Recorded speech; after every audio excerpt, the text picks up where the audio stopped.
The end has arrived. A massive orb of pure destruction hangs in the sky as the world burns to a crisp. Our hero, Evan, sits defeated amidst the ruins. He believes the role of the hero should have belonged to a genius named Chris instead of himself. Evan remembers Chris, a swordsmanship genius who could have reached 10 stars and prevented this apocalypse if he only had more time. In his past life, Evan was known as the Great Extra. He had a crazy talent for learning anything in an instant, but he was never meant to lead. The invasion of the Demon Empire brought the age of destruction. Monsters rained from the sky and humanity was pushed to the brink. Seeing a recruitment notice, Evan thought it was his once-in-a-lifetime chance to gain wealth and honor by joining the hero party. But they were defeated. The light party fell and the entire world was handed over to the evil blood Demon King. Suddenly, everything changes. Evan wakes up to find he has regressed. He is now in the body of a young master from the Demon Empire. He is now at the house of the Dark Demon. This is one of the 12 families that supported the empire that destroyed his home. His new identity is Christian Van Baron Khazart. He is a noble of the Dark Demon clan with a reputation that is absolutely bottom tier. The original Christian was the worst son imaginable. A total scumbag who caused so many accidents that his own father completely gave up on him. It gets worse. Christian was murdered by his own relatives in the previous timeline because he was such a disgrace to the family name. He is destined to be executed in just 2 years. Evan realizes that staying quiet might not be enough to avoid a gruesome death. Beyond his own death, the Demon King of evil blood is still coming. He will sacrifice all of humanity to trigger Ragnarok and end the world. To survive and prevent the destruction, Evan makes a bold decision. He must become the Demon Emperor and rise to the top of the empire. Suddenly, the door slams open. Count Khazart is here, and he is absolutely livid that Christian has left his room after his recent failures. Instead of acting like a spoiled brat, Evan drops to his knees. He apologizes for his mistakes and leaves his father completely speechless. To prove his resolve, he asks to be sent to a punishment cell for a full month. The transformation of the world's greatest scumbag begins today. The punishment ward, a living nightmare designed for high-ranking demons who fall from grace. It is a place that shuts out all 5 senses and can break a man's mind in just a few days. But for our hero, this is the ultimate training ground. Count Khazart is absolutely stunned. He cannot believe his scumbag son is voluntarily asking for a full month in such a hellhole. He reminds Christian of all the times he has been let down in the past. This is a gamble of a lifetime. The Count issues a final warning. If Christian does not show a complete transformation after this month, he will be expelled from the family forever. To a noble in this empire, expulsion is a death sentence. Without the protection of the Khazart name, a swarm of enemies will be lining up to take his head. Evan knows the stakes are high, but he accepts the terms with a cold and determined gaze. The deal is struck. Christian makes one more request. If he survives the ward and proves his change, the Count must grant him one wish. The Count laughs it off as arrogance, but agrees to the terms before walking away in disgust. The butler Cox arrives to announce that the punishment ward has been prepared. He looks at Christian with a mix of fear and confusion. He cannot understand why the young master is acting so differently today. As Christian walks through the mansion, the servants begin to whisper and gossip. They recall how he recently insulted the daughter of the powerful Poison clan, which forced the Count to apologize personally. His reputation is in the gutter. The staff are already placing bets on how long he will last. Some say 2 days, but others are betting he will come crawling out begging for mercy in less than 12 hours. They have no idea who they are dealing with. They arrive at the gates of the ward, where massive Death Knights stand guard. These magical soldiers are a testament to the power of the Demon Empire. Christian remains unfazed by their terrifying presence. Just as he is about to enter, a familiar voice stops him. It is his younger brother, Turn. On the surface, he is the perfect son and a total goody two-shoes, but the tension between the siblings is lethal. Turn blocks the path with his weapon. He calls Christian the disgrace of the family and warns him that if he tarnishes their name one more time, he will kill him personally. The threat is not empty. Evan realizes something chilling. In the original timeline, it was likely Turn who murdered Christian. He sees the killer standing right in front of him, but instead of fear, Evan feels only amusement. In the future era of destruction, Turn became a notorious demon master famous for his deadly curse magic. He was a force to be feared by all of humanity. But right now, he is just an annoying little brother. Christian tells his brother to step aside with such cold authority that Turn is left speechless. To someone who survived the apocalypse, a mere brat like this is nothing more than a minor distraction. Inside the ward, the darkness is absolute. Christian can no longer see or hear a single thing. Most people would go insane from the isolation within minutes, but Evan has been through much worse. Before he was a hero, he was a treasure hunter who survived the most brutal environments imaginable. This sensory deprivation is actually a gift. It allows him to look deep inside his new body and begin fixing its flaws. He plans to use the medical skills of the divine hand and body modification techniques he picked up from the circus to rebuild himself from the ground up. He's going to perform a bone reconstruction on his own body. Being a noble has its perks. He managed to secure expensive mana crystals that were usually impossible to find. He starts with a white mana crystal to purify the toxins and waste from his system. The process is agonizingly painful. One wrong move could leave him permanently disfigured. But as the white mana surges through his veins, Evan smiles. The transformation into the Demon Emperor starts now. Count Khazard is deep in thought. His son Christian has been in the punishment ward for a month. He looks back at the past and remembers when Christian was actually a promising child. The Count wonders if talent made his son arrogant. He thinks it would be better for Christian to be a cripple or just die than to live such a miserable and shameful life. The butler Cox reveals a shocking secret. Christian took a dangerous dreamstone into the ward. These stones cause lethal hallucinations. The Count is done and says to just let him die. 1 full month has passed. The massive gates of the ward start to open. The heavy magic and the presence of the Death Knights create a suffocating atmosphere. The Count is speechless. A young man walks out with absolute confidence. Christian looks like he has been completely reborn into a different person. Christian greets his father with a smile.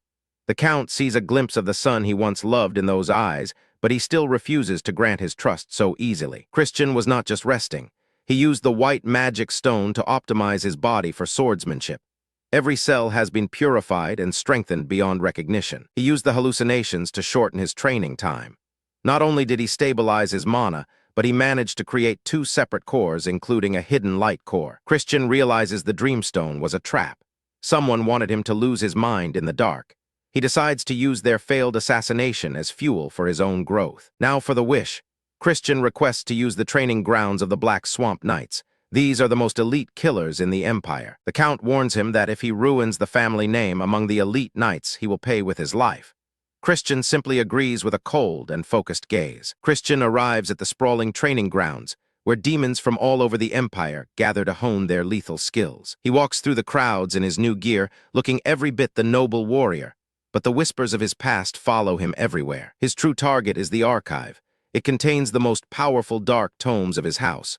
To enter, he must get a recommendation from Vice Commander Melon. He recalls how the original Christian was such a loser that he tried to sell family magic for cheap. He is interrupted by bullies calling him filth.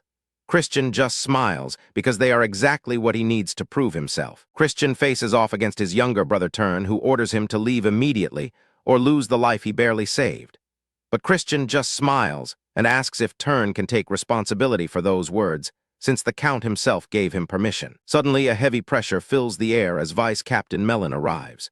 She releases a terrifying wave of magic power to intimidate the young master, but Christian stands his ground without breaking a sweat. Christian declares he will prove his right to be here and points a finger directly at Turn.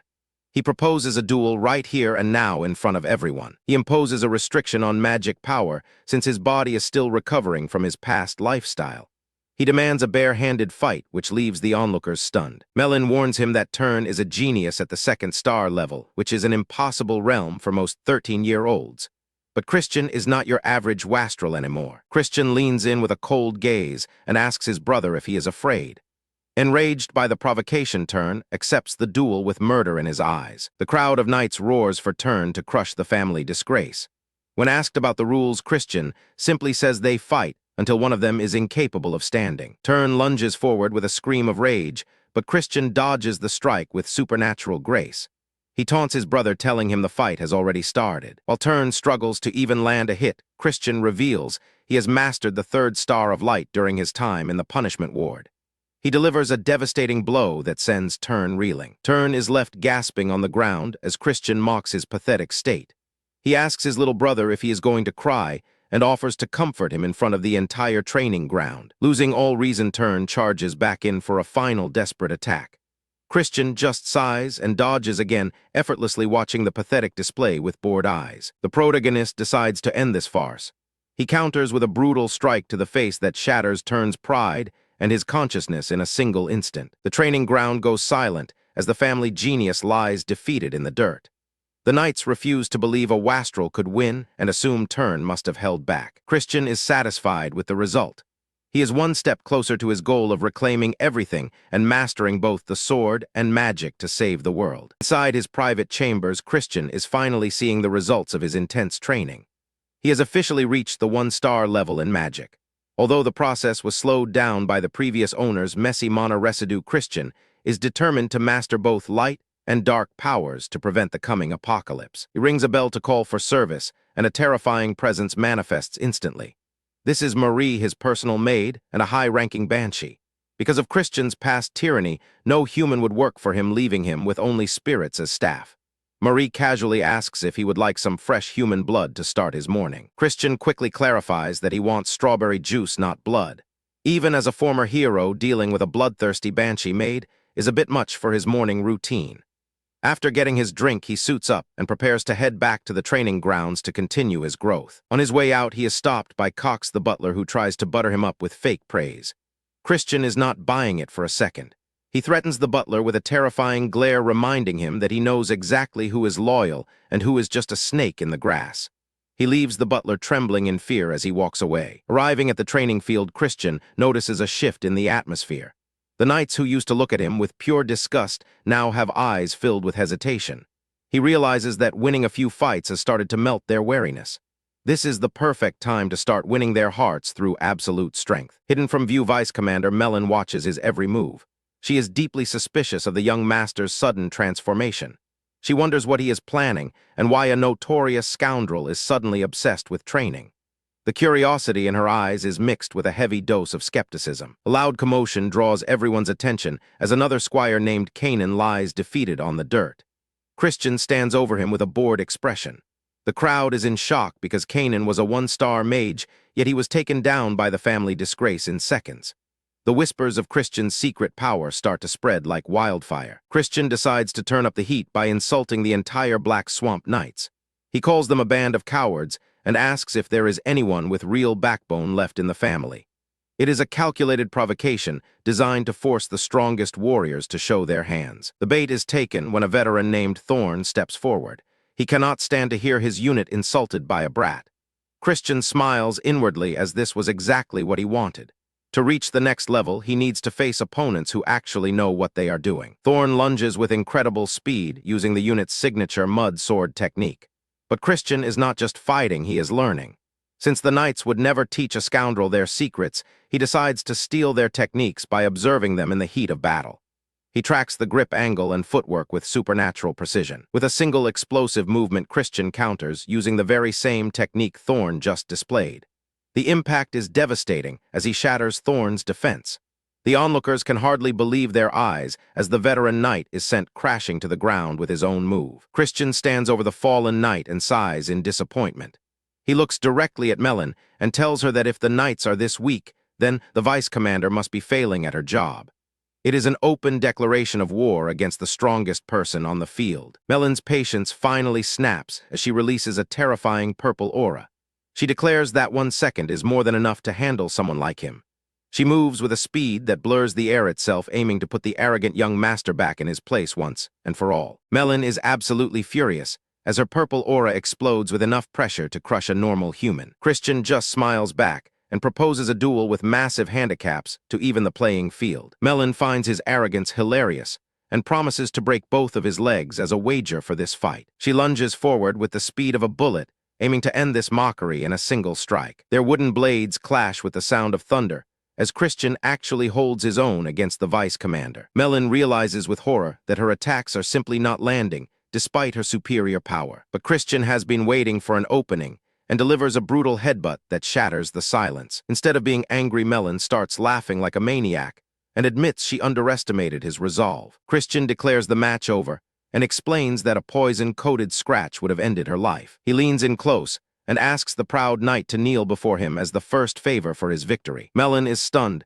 as Christian declares his intention to become the official heir of the family. He leaves the training grounds and presents a letter of recommendation to his shocked father. The count is speechless and hands over the key to the family archives as a reward for his progress. Christian enters the Forbidden Library and finds ancient books filled with deadly and powerful magic. Suddenly, a mysterious woman in a maid outfit drops from the ceiling to surprise him in the dark. She claims to be the original librarian and starts teasing the young master about his arrival. The librarian maid warns Christian that the 4-star black magic he chose is far beyond his current level. But Christian just laughs it off and declares himself a total genius. With a sharp glint in his red eyes, he reveals there is a specific reason for this dangerous choice. He needs the perfect trap to catch a rat hiding in his own house. The first candidate is his brother Turn, who has every reason to hate him. The second is the butler Cox, who has suspicious access to the punishment ward, despite not being family. Christian decides to revert to his old scumbag, ways to lure the culprit out of hiding. He starts making a massive scene and quits his training out of nowhere. During dinner, he slams the table and blames the servants for bringing him garbage food. The Count is devastated and believes his son has truly fallen back into darkness. For several days, Christian goes on a rampage, harassing servants and throwing gold away like water. He even tries to chug alcohol, while Marie mocks him with non-alcoholic drinks. To Mary's shock, Christian reveals he has already mastered the high-level seal of binding. His brother Turn confronts him with tears of rage, thinking he lost the brother he started to respect. Christian smiles and whispers the truth to his brother, that a traitor is lurking nearby. He explains that someone wants him broken, and he is going to play their game until they slip up. He continues the act by screaming at the staff for bringing him the wrong wine. Christian finds the butler Cox and brutally pours a bottle of wine over his head as a test. Beneath the butler's polite mask, Christian senses a terrifying and murderous hostility. As Cox leaves, Christian notices a suspicious letter left behind in the mess. He realizes Cox has been looting the family treasury and needs a scapegoat to cover his tracks. To push the plan forward, Cox informs him that his former lowlife friends want a private meeting. Christian smirks as the trap begins to close on the real traitor of the Khazard household. Christian is finally meeting his so-called friends, but the vibe is beyond toxic. These lowlifes are laughing while making a terrified little servant girl pour their drinks. They think Christian is still the same pathetic loser they can walk all over. But they have no idea the man sitting in front of them is a battle-hardened hero who has zero patience for trash like them. One of the thugs tries to force Christian to drink a suspicious red wine. Christian's eyes glow with a murderous intensity as he realizes this is the trap. He is done playing the fool. He is about to show these parasites exactly why you never mess with a regressed hero. Total chaos erupts as Christian smashes the glass right into the guy's face. Blood and wine spray everywhere as the room goes silent. Christian looks at them with pure disgust. He asks how they dare mess with sacred alcohol when they have clearly spiked the drink with something lethal. Christian does not stop there. He grabs the leader by the hair and slams his head into the table with bone-crushing force. The table shatters as plates and food fly into the air. He is not just venting anger. He is extracting information the hard way. The thugs are tied up and trembling for their lives. They start singing like birds to avoid another beating. They confess that they were blackmailed into smuggling drugs and were ordered to frame the little servant girl for a murder that never happened. They were just pawns in a much bigger game. Christian demands to know the name of the puppet master. The answer confirms his darkest suspicions. It was the butler Cox. This traitorous snake has been poisoning the family from the inside for years. Christian decides to use a high-level magic vow to seal their testimony forever. Meanwhile, Cox rushes to the Count with a fake look of horror. He claims the young master has committed a brutal murder and dumped a body in the river. He is trying to push for an immediate execution before anyone can investigate. The Count is shaken to his core by the news. The Count realizes this is a stain on the family honor that cannot be hidden. He decides to invoke the right to a summary judgment. He orders his guards to bring Christian to the demon court immediately.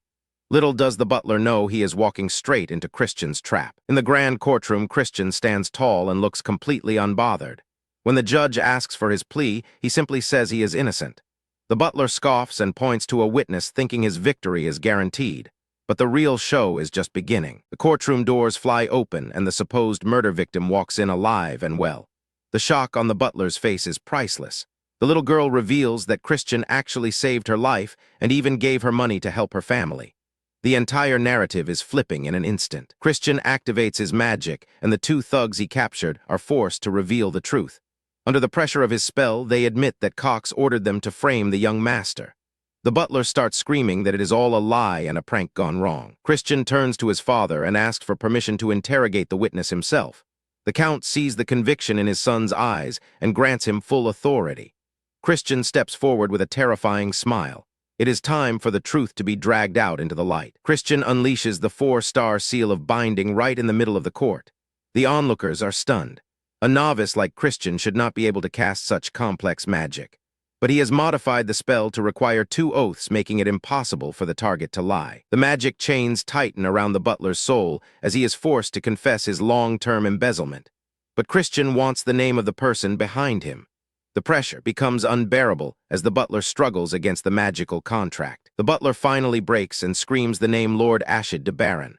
The second prince of the dark magic clan has been the one pulling the strings.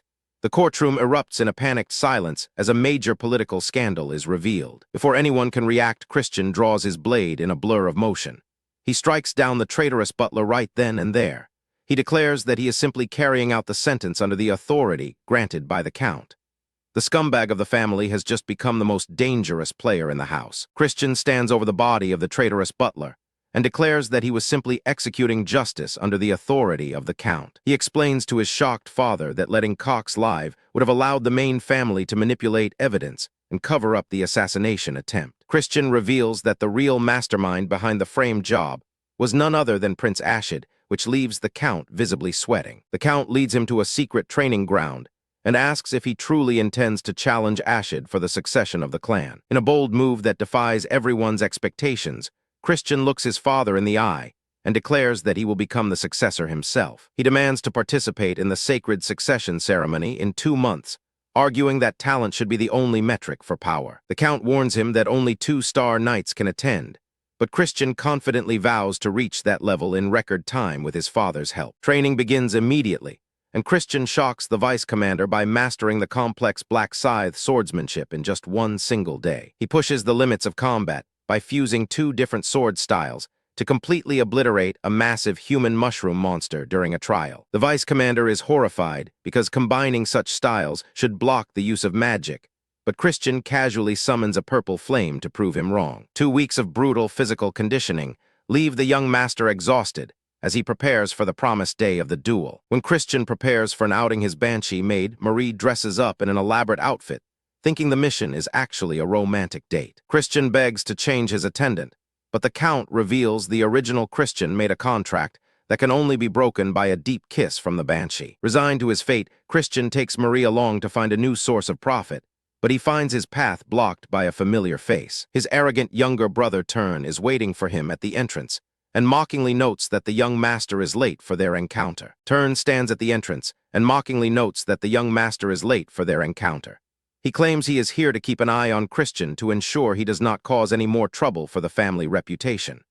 Christian just smiles and tells his little brother not to worry as he is simply heading out for a little bit of gambling. In a show of extreme arrogance, Christian appears decked out in a luxurious fur coat and expensive sunglasses while clutching stacks of cash.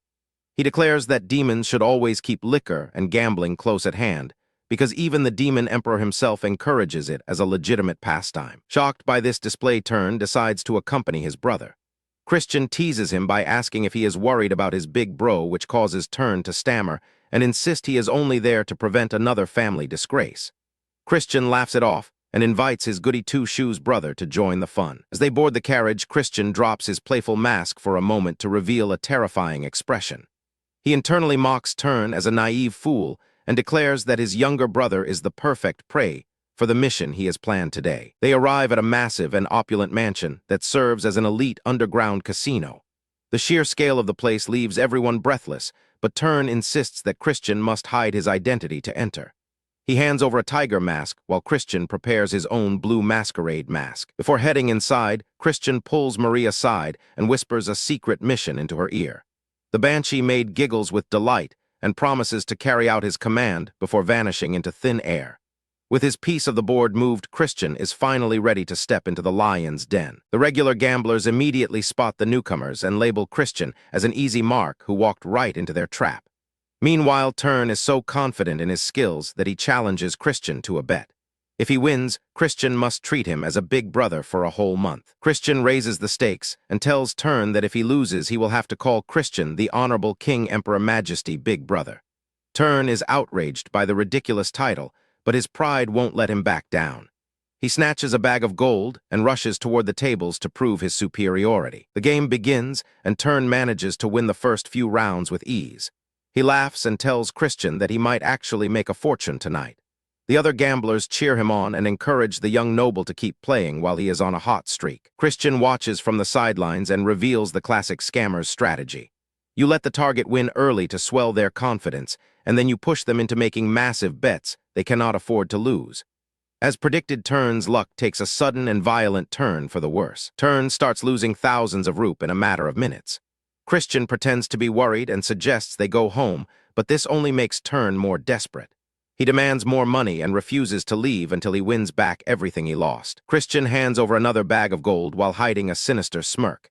He internally thanks his little brother for being the perfect bait to lure out the real targets of this operation. While Turn is busy being scammed, Christian is busy hunting the scammers. Marie suddenly reappears at Christian's side and reports that she has found the individuals he was looking for. Christian spots a group of suspicious men who have been manipulating the games and realizes it is time to move.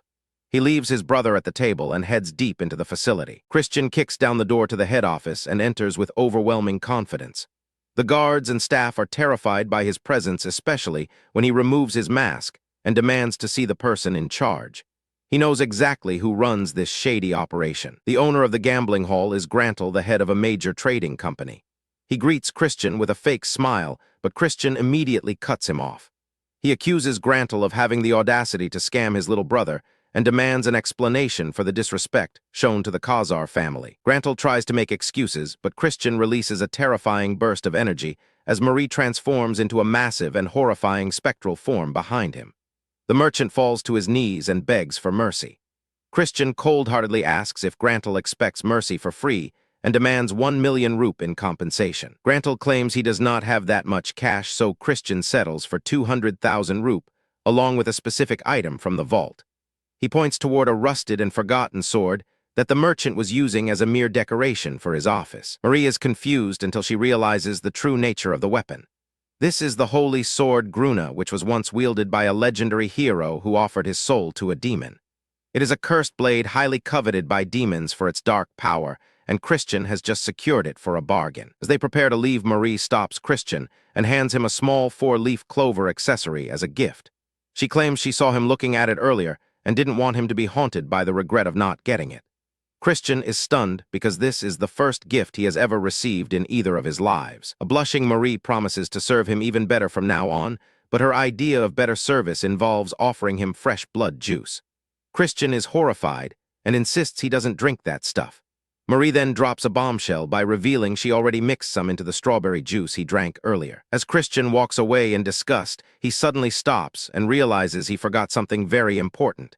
He tries to remember what it was while Marie continues to tease him about his new diet.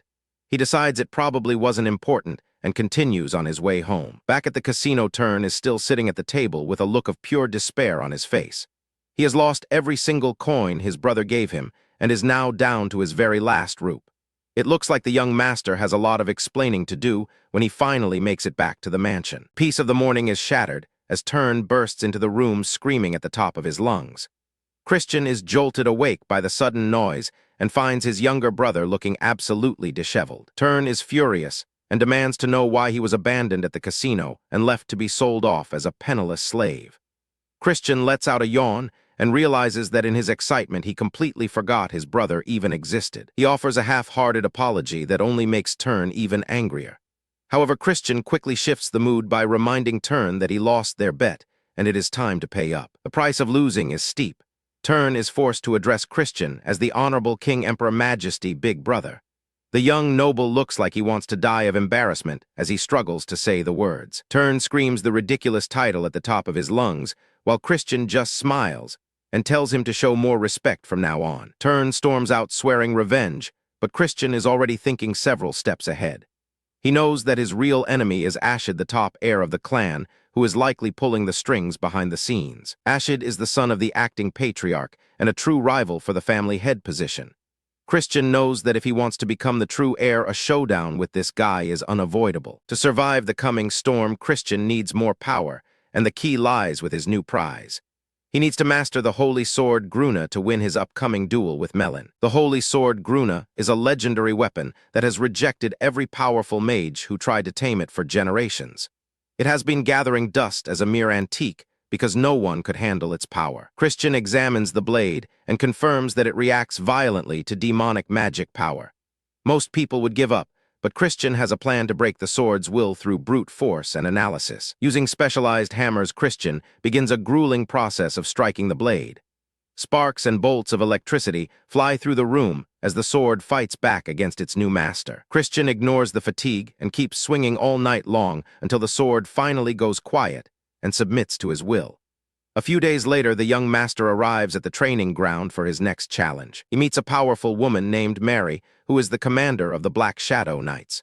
She reveals that his recent bold actions have caught the attention of the clan leader himself. Christian realizes she is a true powerhouse and wonders why someone like her is interested in his petty squabbles. He suspects the clan leader might be trying to protect Ashid. The clan leader is watching from the shadows with great interest. Mary mocks Christian for being a low-level and challenging Vice Commander Melon to a duel while he is still so weak. Christian remains calm and produces the Holy Sword Gruna, which shocks Mary to her core. She cannot believe the boy has actually lost his mind enough to bring a holy weapon here. When Mary expresses disbelief, Christian draws the blade, and it erupts with a blinding surge of holy light. He has successfully tamed a weapon that even the family head failed to wield. The holy energy is so intense that it repels Mary when she tries to touch the blade. Christian gloats about his genius while the commander struggles to understand how he did it. Vice Commander Melon watches the display and finds the young master increasingly entertaining.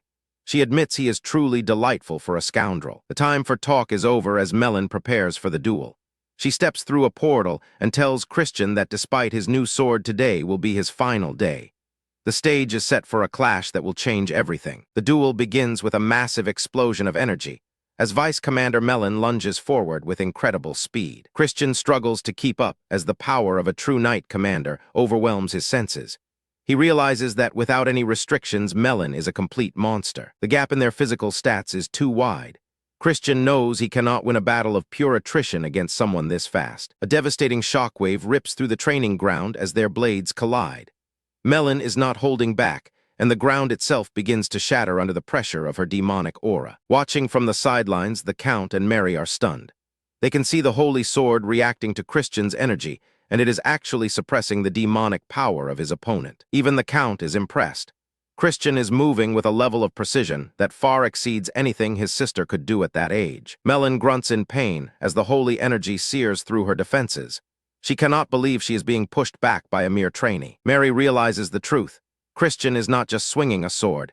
He is perfectly synchronizing his demonic energy with the holy blade to bypass its rejection. It is a feat of control that should be impossible. Melon is baffled by how he keeps dodging her attacks. Christian just smiles and tells her that he has a very good eye for these things. He explains that every swordsman has a tell. Before a downward strike, the shoulders move and the muscles tense up. Whether you are a master or a novice, the body never lies. Melon decides to stop playing around. She reminds him that the Black Swamp Knights are sword mages. She releases a torrent of toxic green energy to swallow him whole. Suddenly, a blinding light erupts from Christian's chest.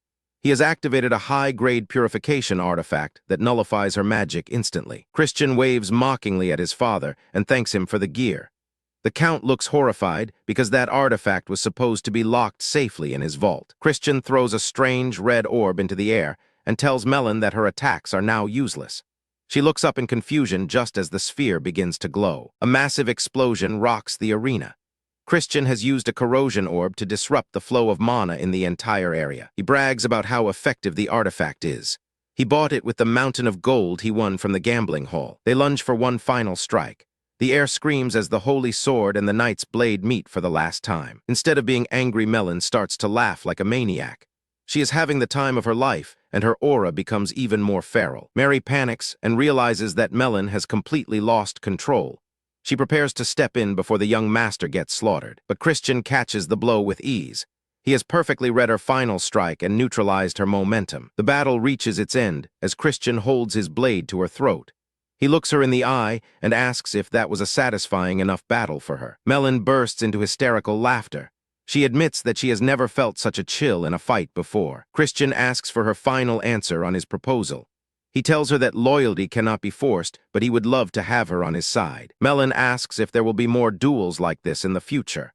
When he says as many as she wants, she finally takes his hand. Elsewhere, a high-ranking elder noble discusses the young master's potential. He says only a true lunatic or a supreme demon could control energy so naturally. Mary watches the moon and realizes that her father's long-held dream might finally be coming true through this unexpected scoundrel. Can a former hero reach the peak of demonic power while baking cookies?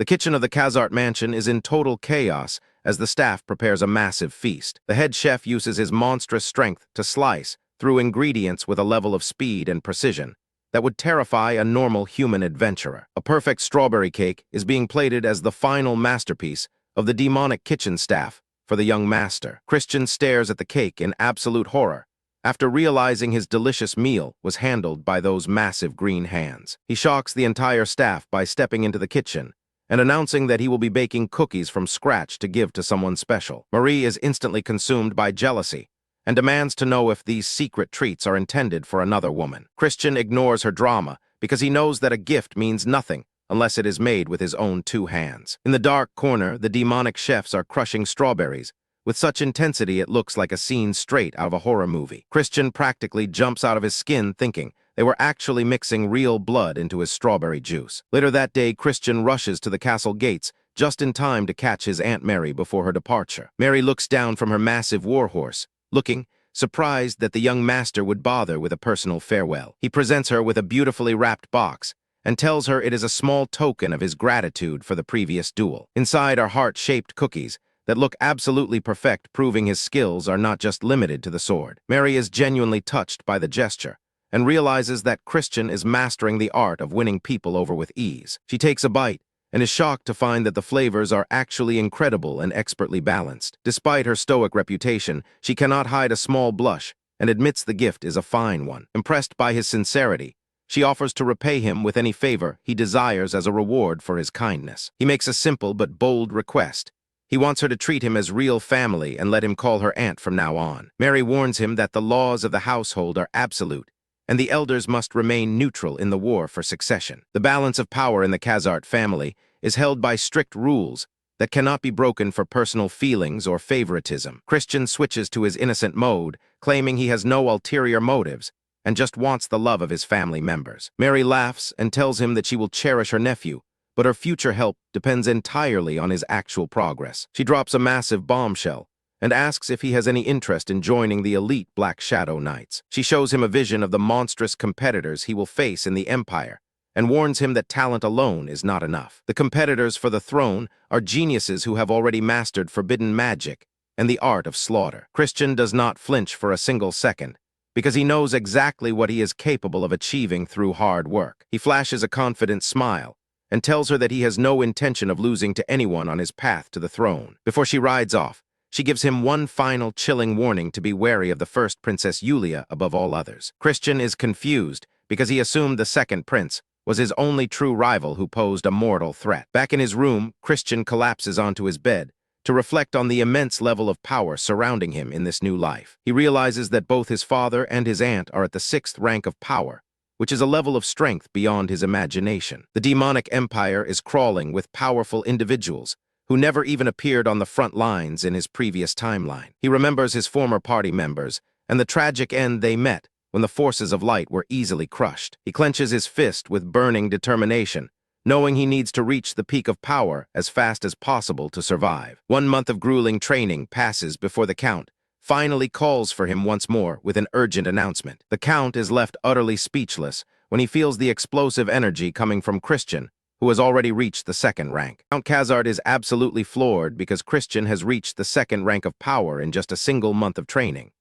Christian just brushes it off with a smug smile, as if gaining divine levels of strength is just another Tuesday for him. The celebration is short-lived when the Count reveals a letter from the main house regarding the Holy Dark ceremony. His younger brother Turn has been approved to participate, but the main family has flat-out rejected Christian due to his reputation as a worthless scoundrel. The elders claim Christian is a stain on the family who squandered their wealth on booze and women. The Count is so enraged by this insult to his bloodline that he slams the desk with enough force to shatter stone while Christian just takes the verbal beating in silence. The real problem is Roin de Baron, the golden child of the main house, who is expected to dominate the upcoming ritual. Roin is a genius who plans to monopolize all the power for himself and leave nothing for the branch families. The Holy Dark Ceremony is a brutal deathmatch where candidates fight to absorb pure darkness from the dimensional shadow.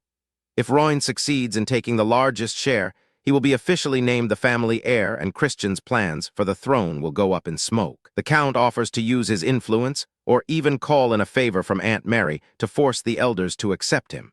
Surprisingly, Christian refuses the help and claims a true scoundrel has his own way of getting what he wants. Christian flashes a terrifyingly devious smile that even makes his father pause.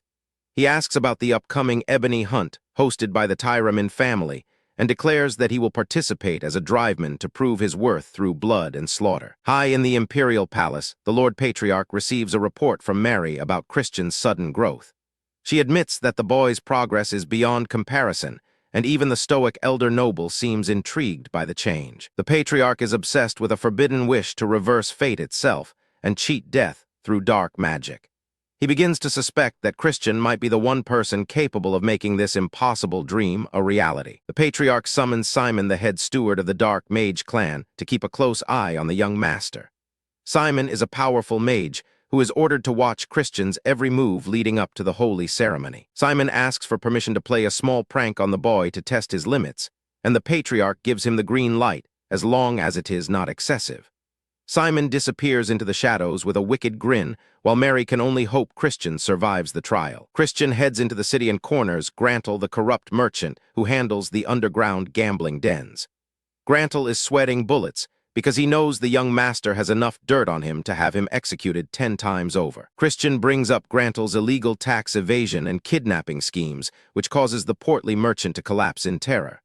He demands a rare gray pill from the black market, along with high-quality armor, and a sharp dagger for his next hunt. When Grantle tries to complain about the price, Christian lets Marie show her true face.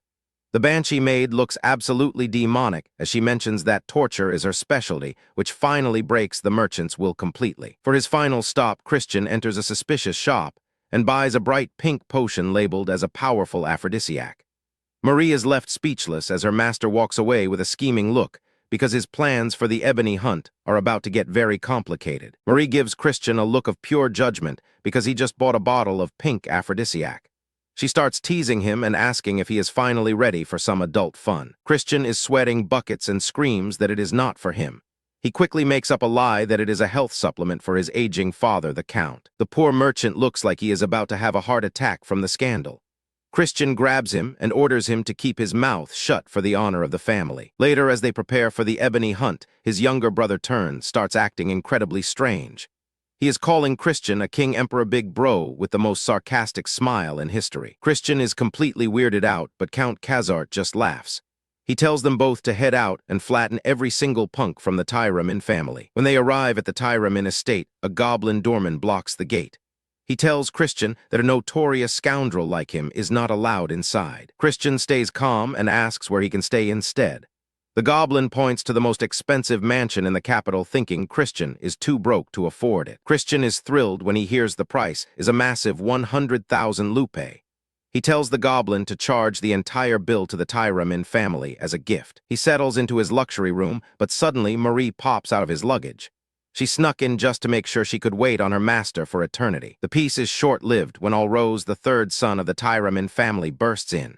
He is waving a bill and screaming about the money Christian spent. Christian just mocks him for being a poor noble who cannot handle a small bill. Alrose snaps and summons his dark beast control magic. He unleashes a massive dark leopard named Choco to tear Christian to pieces. Christian realizes this magic is just a crude trick based on fear and domination. Christian grabs a wooden staff and tells Alrose to fight like a real demon. He dodges the beast with ease and calls the noble a sneaky little cheater. Alrose is losing his mind and orders the leopard to kill, but Christian uses a clever 2-star illusion spell. The leopard bites empty air while Christian disappears. He reappears behind Alrose and starts landing heavy blows with his staff. Alrose tries to scream, but he is getting beaten like a dusty rug. In a desperate move, Alrose starts channeling a massive red transformation spell. He yells about making Christian beg for mercy. Christian does not wait for him to finish the dramatic speech. He slams his staff into the guy's head mid-sentence and knocks him flat on the ground. He gives a smug look to the camera and reminds everyone that real warriors do not wait for transformations or long casting times. Cox is shaking like a leaf while watching the young master gamble away his fortune. Christian just leans back with a smug look and tells him to relax because they have plenty of time to kill before the real hunt begins. Christian decides to double down on his scoundrel persona by acting like a complete jerk to everyone around him. Marie just laughs along with his antics and promises to support whatever crazy scheme he has planned for the night. He orders a drink that looks like the most expensive alcohol in the world, but it is actually just a glass of ginger ale. He needs to keep a clear head while making everyone else believe he is a drunken mess. In a quick flashback, we see him throwing a massive fit when a servant offered him juice earlier. He screamed that a man like him only drinks the hard stuff just to maintain his reputation as a hopeless degenerate. Two hidden spies from the Tyramin family are watching him from the shadows with pure disgust. They cannot believe that Lord Allrose was actually worried about a loser who spends all his time drinking and gambling. Christian catches them staring and invites them to join the game with a mocking smile. The guards are stunned that he noticed them, and they start to wonder if this guy is actually more dangerous than he looks. He casually drops the news that their boss, Allrose, got beaten so badly that he will be stuck in bed until tomorrow.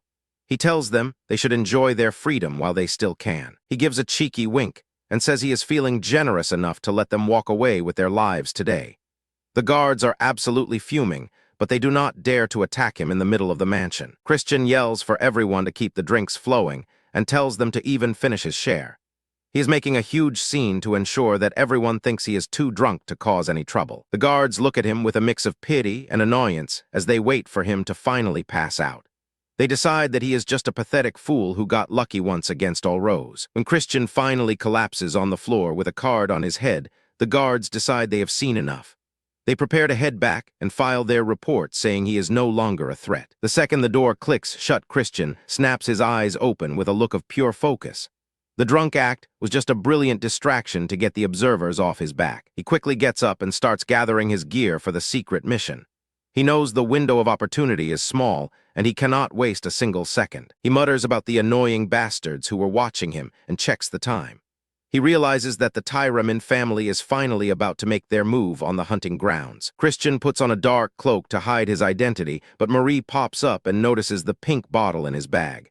She gives him a very suspicious look and asks if he is planning some late-night fun. Marie starts imagining a wild scenario where Christian uses the potion to create a massive harem of girls. She tells him she will support his nighttime endeavors even if she is a bit jealous. Christian is absolutely horrified by her dirty mind and screams that the story is supposed to be safe for all ages. He tells her to stay behind and stop following him immediately. He successfully sneaks out and reaches the Kithon mountain range.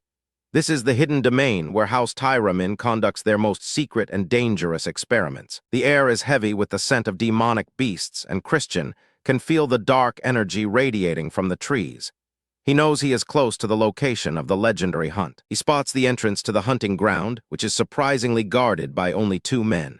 He mocks their lax security while preparing to infiltrate the perimeter. Christian activates an advanced invisibility spell that he forced Marie to teach him. He vanishes from sight and begins to glide past the guards without making a single sound. He remembers how Marie teased him about using this magic to peep on people. He is still annoyed that she always assumes the worst of him even when he is trying to save the world. He finally locates the ancient altar that serves as the climax for the darkness hunt. The entire area is covered in a dense layer of eerie blue light that makes his skin crawl. He spots Lena, the fox girl who has been brought here to be the sacrifice for the ritual.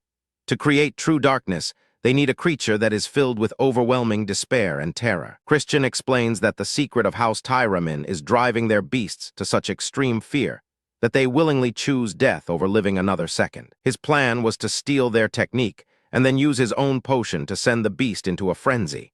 He wants to snatch the darkness for himself right under their noses. He realizes that he does not have enough time to master their complex magic, so he needs to find a more direct way to achieve his goal. He starts looking for a shortcut to the finish line. Suddenly he hears a strange noise and realizes that someone else is moving through the forest. He hides in the brush and wonders if he has already been discovered. He follows the sound into a hidden cave that leads deep into the heart of the mountain. The air becomes freezing cold, and he can hear the sounds of something massive moving in the dark. He finds a massive glowing portal and realizes it is the Rift of Gehenna. This is a direct gateway to the world of demons and fiends that should not exist in the human realm. Looking into the rift, he sees terrifying visions of the monstrous beings that rule the other side. He is shocked that such a high-level dark magic barrier is hidden in this mountain. Christian gets a brilliant idea and realizes he can lure the beast Corazzo directly to this rift. He already has the perfect bait in his hand, and he is ready to set the trap. He gives a confident smirk and says that this hunt is about to get very exciting. He is ready to turn the tables on House Tyramin and take everything for himself. But his excitement vanishes when Simon, the head steward, appears behind him. The red-haired man has been watching the young master this entire time without being noticed. Simon laughs and says he was impressed that the spoiled young master was smart enough to play the fool. He realized Christian was just using the gambling to lower everyone's guard. Simon admits that he now wants to mess with Christian even more because he is so interesting. He looks like a complete psychopath as he prepares to interfere with the ritual. Simon steps toward the rift and starts dripping his own blood into the dark energy. He is performing a forbidden sacrifice to call forth something even more dangerous from the abyss. A deep and ancient voice booms from the rift, calling out to the betrayer. It asks Simon what it is that he seeks in exchange for the blood he is offering. Simon just smiles with a terrifying look in his eyes as the dark power begins to swirl around him. He seems to be losing his sanity as he communes with the demons of Gehenna. The blood is pouring out of his hand, and the entire cave starts to shake with the force of the summoning. Christian realizes that he might have just walked into a battle that he cannot win. The scene opens with the arrogant Alrose leading his team into the forest for the legendary ebony hunt. Christian is there too, looking completely out of place in his fancy, noble clothes. Alrose is already losing his mind and yells at him for acting tough after getting his butt kicked earlier. Christian just smirks and points out that Alrose is carrying a legendary weapon he does not even know how to use. He tells him it works better as a club than a sword. Alrose is fuming, but he has to focus on the mission. He orders his hunters to move out and lure the beast Corazzo to the altar. While the others are sweating and preparing for a life or death battle, Christian just leans against a tree and acts like a total loser. He tells them to go have their fun while he guards the flag. Little do they know he has the secret items from the trading company ready to go. He is waiting for the perfect moment to flip the script. Suddenly the ground begins to shake and the target finally appears. But wait, this is Corazzo. The terrifying Class 4 demonic beast looks like a giant dopey bird with massive googly eyes. Christian is absolutely stunned and wonders why the legendary beast looks so incredibly stupid. Alrose ignores the beast's weird appearance and starts the binding ritual immediately. He channels his dark mana into a massive magic circle to trap the creature. His subordinates watch in awe as the power of House Tyramin begins to swirl around the clearing. But everything goes wrong in an instant. The beast suddenly snaps and its eyes turn blood red with pure rage. It lets out a bone-chilling scream and sends Alrose flying with a single strike. The hunters realize the creature has been poisoned and is now in a state of absolute frenzy. The beast lunges for the kill, and Alrose is frozen in terror. Just when it seems like the young master is doomed, Christian steps out of the shadows. He looks at the pathetic scene and mocks the prestigious House Tyramin for being so incompetent. He is the only one who is not running away. Christian gives Alrose a choice. He will save him only if Alrose starts calling him Big Brother from now on. Alrose is desperate and screams for help while swallowing his pride. Christian laughs and pulls out his hidden weapon. It is time for the real show to begin. Christian leaps onto the back of the rampaging beast with insane speed. He unleashes a complex binding magic that creates dozens of dark, thorny chains. Alrose is speechless because he thought only his family knew these secret techniques. Christian just tells him it is basic mid-level magic and nothing special. Christian does not just stop the beast. He forces it to run straight toward the Rift of Gehenna. They tumble into the dark abyss where the air is thick with demonic malice. Christian looks at the terrified Alrose and asks him if this is his first time feeling the true power of the underworld. Inside the cave, Christian uses his blood and the special dagger to finish the ritual. The beast is transformed into a glowing orb of pure energy. Alrose is trembling and begging to leave, but Christian is just getting started. He reveals that the power they found is not dark energy, but something even rarer called ashen. This is not darkness, it is ashen energy. Christian reveals the true nature of the power he just claimed, while Alrose stands frozen in pure disbelief. Alrose tries to act cool and thanks Christian for saving his team, but the prideful young master is clearly struggling to swallow his words. Christian is not letting him off that easy. He reminds Olrose of their deal and demands to be called Big Brother right now. The bickering stops instantly as a terrifying pressure fills the cave. Something ancient and malicious is watching them from the dark. A massive demon of Gehenna steps into the light. This is a 5-star threat that Christian knows he cannot beat with his current strength. Christian notices a tiny bat familiar spying on them and crushes it without a second thought. He will not allow his secrets to be broadcasted. Miles away, Simon is stunned when his vision goes black. He was planning to control the demon, but now he is flying blind. Simon realizes it will take at least 5 minutes to reach the site. If he is late, every demon in that cave will be slaughtered. The hunters try to coordinate a defense, but Christian knows they will only get in the way of his real plan. With a swift strike, Christian knocks out Olrose and the others. He can only use his true power when there are no witnesses left alive. The demon laughs at Christian's rusted sword and attacks with overwhelming force. Christian is sent flying and begins to cough up blood, but the tables turn in an instant. Christian begins to channel the forbidden power of light through his blade. The demon is paralyzed with fear. Christian screams the name of his ultimate technique, Dead Sea Flash. A massive pillar of holy light erupts from the rusted metal. The shockwave levels the entire area and vaporizes the demon in a single strike. The cave itself begins to crumble under the pressure. This move belonged to the legendary hero Mayer. Christian has copied the technique perfectly, even though his current body can barely handle the strain. As the dust settles, a mysterious woman named Mepana watches the aftermath. She is the first seat of the circles, and she is fascinated. She vows to watch Christian's path with great interest. The world has no idea what kind of monster is currently waking up. 2 days of unconsciousness finally end, as Christian wakes up within the walls of the Tyramin estate. Unwanted eyes are watching. Christian realizes his display of power in the cave has caught the attention of Mepana from the 7 circles. The door bursts open as the massive Count Tyramin enters. He is the head of the house, and he is here to see the survivor for himself. In a stunning move, the proud Count bows low. He apologizes for ever believing the rumors that Christian was just a useless scoundrel. Christian plays his hand perfectly.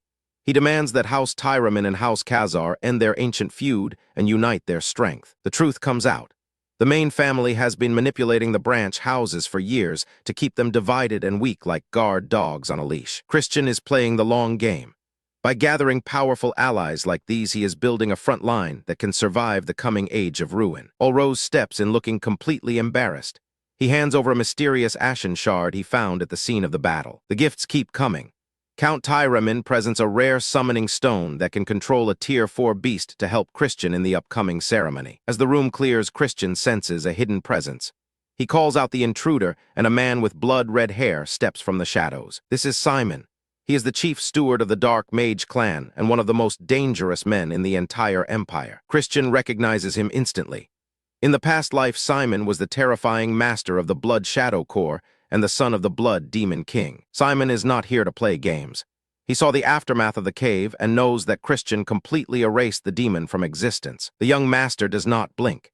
He counters by revealing the truth that Simon was the one who summoned that demon in the first place. Christian forces a deal. If Simon wants his secret kept, he will owe the young master a massive favor. The monster has been tamed. The future is starting to bend. With Simon under his thumb, Christian now has the connection he needs to twist fate and stop the end of the world. Preparations to leave the Tyramin estate are finally complete. Marie informs the young master that everything is ready while the servants finish loading the carriage. Olrose is seen lingering in the hallway looking hesitant.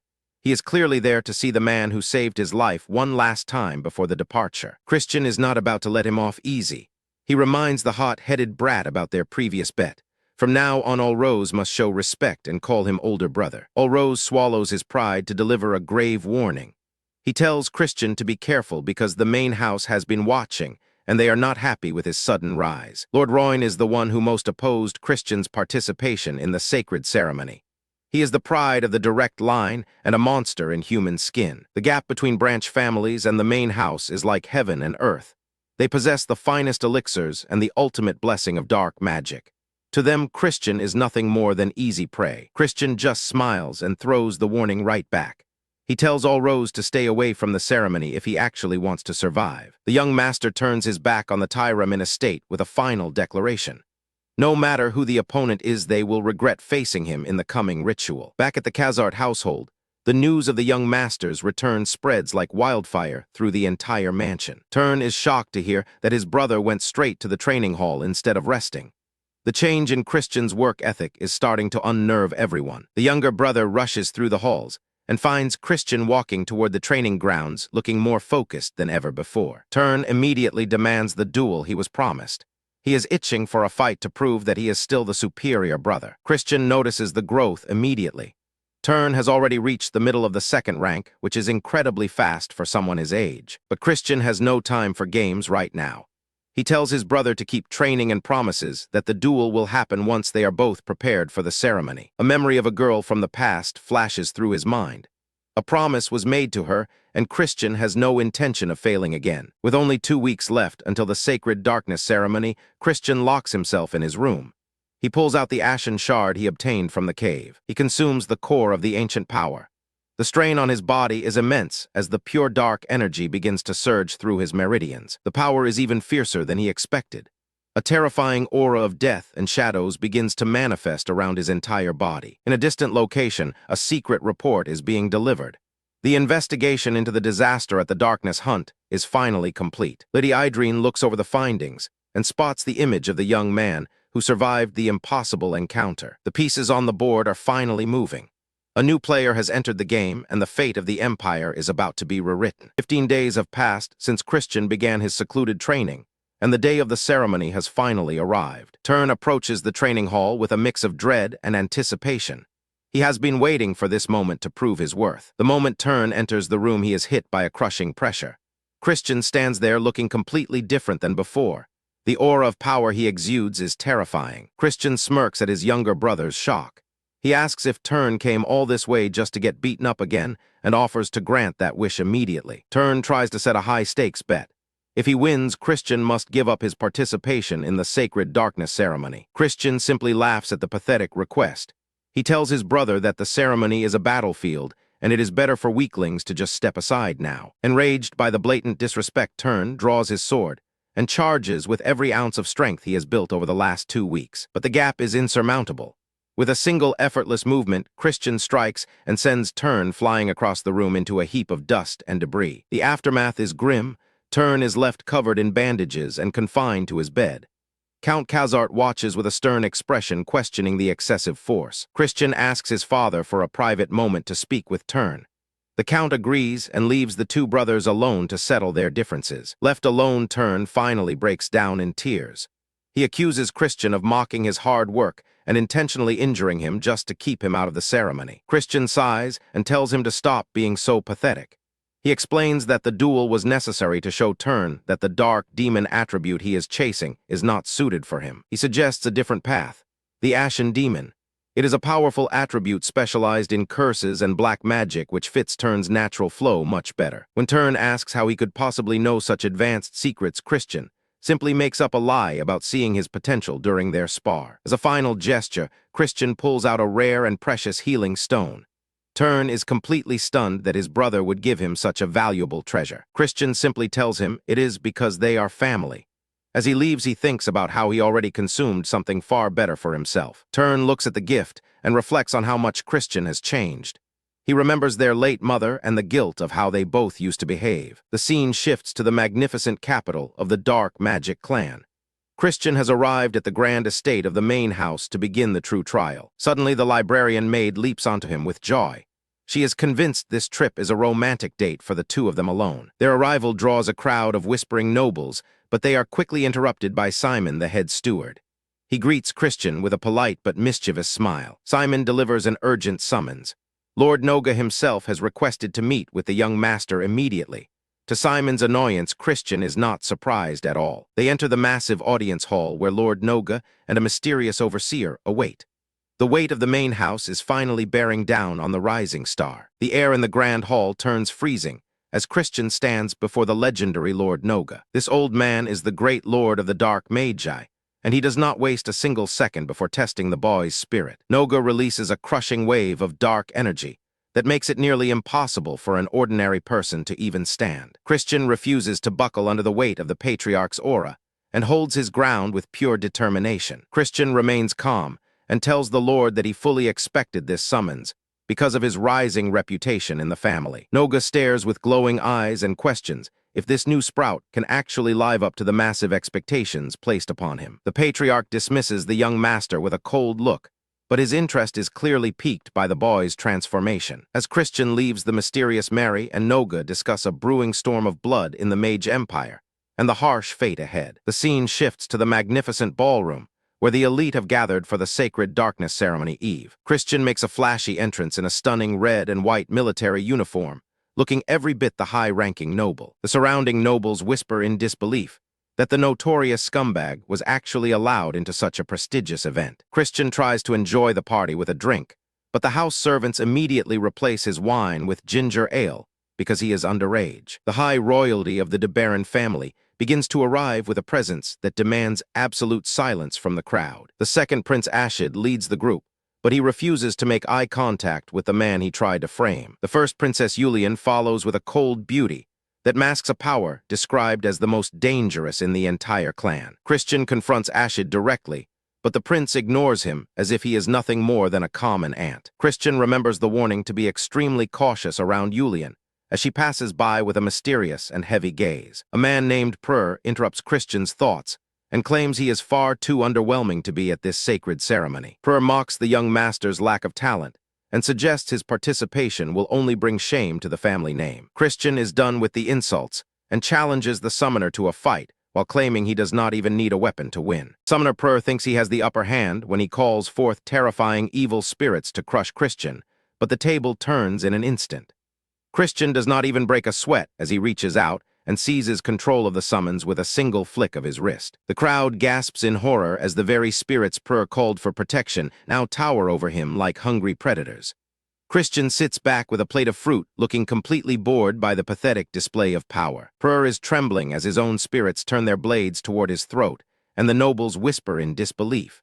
They cannot understand how a notorious scumbag has mastered such high-level spirit manipulation so quickly. Royn de Baron watches from the balcony with a face full of disgust and jealousy at the display. Christian looks him right in the eye and challenges the heir to a duel if he has a problem with how he handles business. Christian walks away with the swagger of a true king, leaving the humiliated summoner in the dust. He warns them all to be ready, because the real test is about to begin at the sacred ceremony. The sun rises on the day of the sacred darkness ceremony, and the atmosphere at the main estate is thick with tension. The elite heirs gather at the grand staircase, ready to face a trial that could change their lives forever. Christian meets the hot-headed Allrose, who is already losing his mind with nerves and aggressive energy. Allrose cannot believe Christian has the audacity to show up after the massive scene he caused the night before. An assistant butler named Sebastian appears with a mischievous glint in his eyes to lead the group. He claims he will guide them to the holy place, but the path ahead is anything but normal. With a massive boom, the reality around them shifts and reveals an infinite staircase stretching into a void. This is an illusion technique designed to filter out the weak before they even reach the ritual site. Sebastian takes off at a blinding speed and forces the heirs to sprint up the steep incline. The air grows heavy, and every step feels like carrying a mountain as their stamina begins to drain at an alarming rate. Even the high-ranking nobles like Royn are starting to buckle under the pressure and gasping for air. They realize they are deep underground in a space where the rules of physics do not apply. Sebastian mocks them from above and warns that the ground won't hold them up forever if they don't move. He starts accelerating even faster, leaving the exhausted candidates screaming in frustration as they fall behind. Christian strolls past the struggling heirs with a smirk and asks if they are already out of breath. He ridicules them for relying on medicine and status when their actual bodies are as weak as wet paper. Christian realizes that by twisting the mana of the illusion itself, he can become invincible to the fatigue. While everyone else is dying from exhaustion, he looks like he is out for a light morning walk. Finally, the group reaches the heart of the holy place and collapses onto the floor in a heap of sweat. Christian stands tall among the fallen and reminds them that they should have spent more time training than talking. A blinding light erupts from a massive crystal as the purest dark mana in the world begins to flow. A mysterious woman named Lihu emerges from the energy and welcomes the survivors to the true beginning of their nightmare. Lihu greets the heirs and announces that the ceremony is finally beginning. She reveals their goal is to obtain the power of a great dark mage like the progenitor Anmuel. Christian asks if it is first come first served, and Liu confirms that speed is everything. As the countdown hits zero, Christian prepares to launch himself into the abyss with zero hesitation. A massive hellfire wolf erupts from the darkness to tear Christian apart, but he does not even flinch. With a single devastating punch, Christian shatters the beast into pieces of spiritual energy. The narrator reveals that the paths have been rigged by a bribed sorcerer to kill Christian with high-level monsters. Despite the sabotage, Christian reaches the gate to the Holy Land before anyone else. Roin arrives moments later and is absolutely stunned to see Christian already waiting for him. Roin loses his mind with jealousy and attacks Christian with a lethal burst of purple dark energy. Christian catches Roin's arm in midair and prepares to teach him a lesson about real combat. A bone-chilling scream echoes through the hall as Christian snaps the arm of the main house heir. The hot-headed Allrose tries to interfere next, but he is already beaten and bloody from his own trial. Christian remembers the future war and knows he must obtain the darkness demon to save the world. He stands before the final seal, ready to claim a power that will make him unstoppable. Imagine a power so legendary it could surpass the very demon emperor himself. Legend speaks of the Holy Child, a being with the potential to become a true transcendent by harnessing the ultimate darkness. Even the strongest figures like Lord Noga and the legendary Anmul only manage to absorb a fraction of this energy. But if someone were to claim 100% of that dark power, they would become a god among demons. Christian dives headfirst into the abyss, leaving everything behind to chase a power that has destroyed every other heir who dared to touch it. Back at the main house, the results are in, and they are absolutely shocking. Every single candidate except Christian has been brutally eliminated. Young Master Roin is in critical condition, and the entire clan is in an uproar over the failure. But the second Princess Jupian is not impressed. She stares down the panicked council with cold eyes and declares there is no need to worry about that scoundrel anymore. According to Jupian, Christian is already dead. It has been 2 days, and no human vessel could possibly survive the pressure of the sacred darkness for that long. She believes his body has already been reduced to dust. Her hatred runs deep. Jupian vows that even if by some miracle he returns alive, she will be the one to end his life. After her father died and they were adopted by the Marquis, everything rested on this ceremony. Even the household maids think the young master is gone. But Marie the Banshee will not tolerate such talk.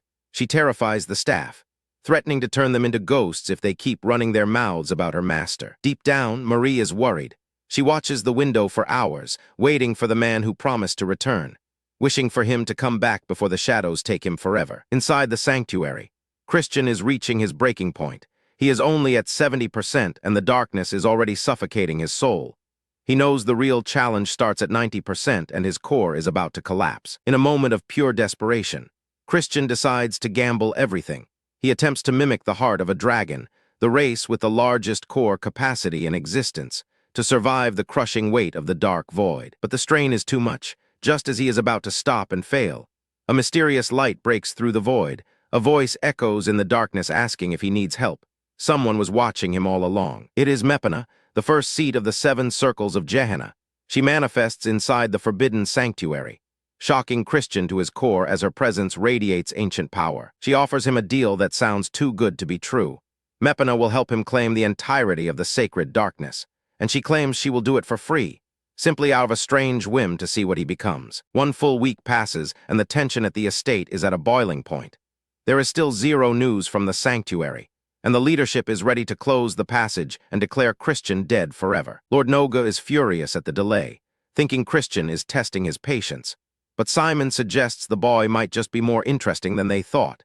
Noga grants 1 final day of grace for the young master to return. Inside the sanctuary of shadows, the pressure is absolute.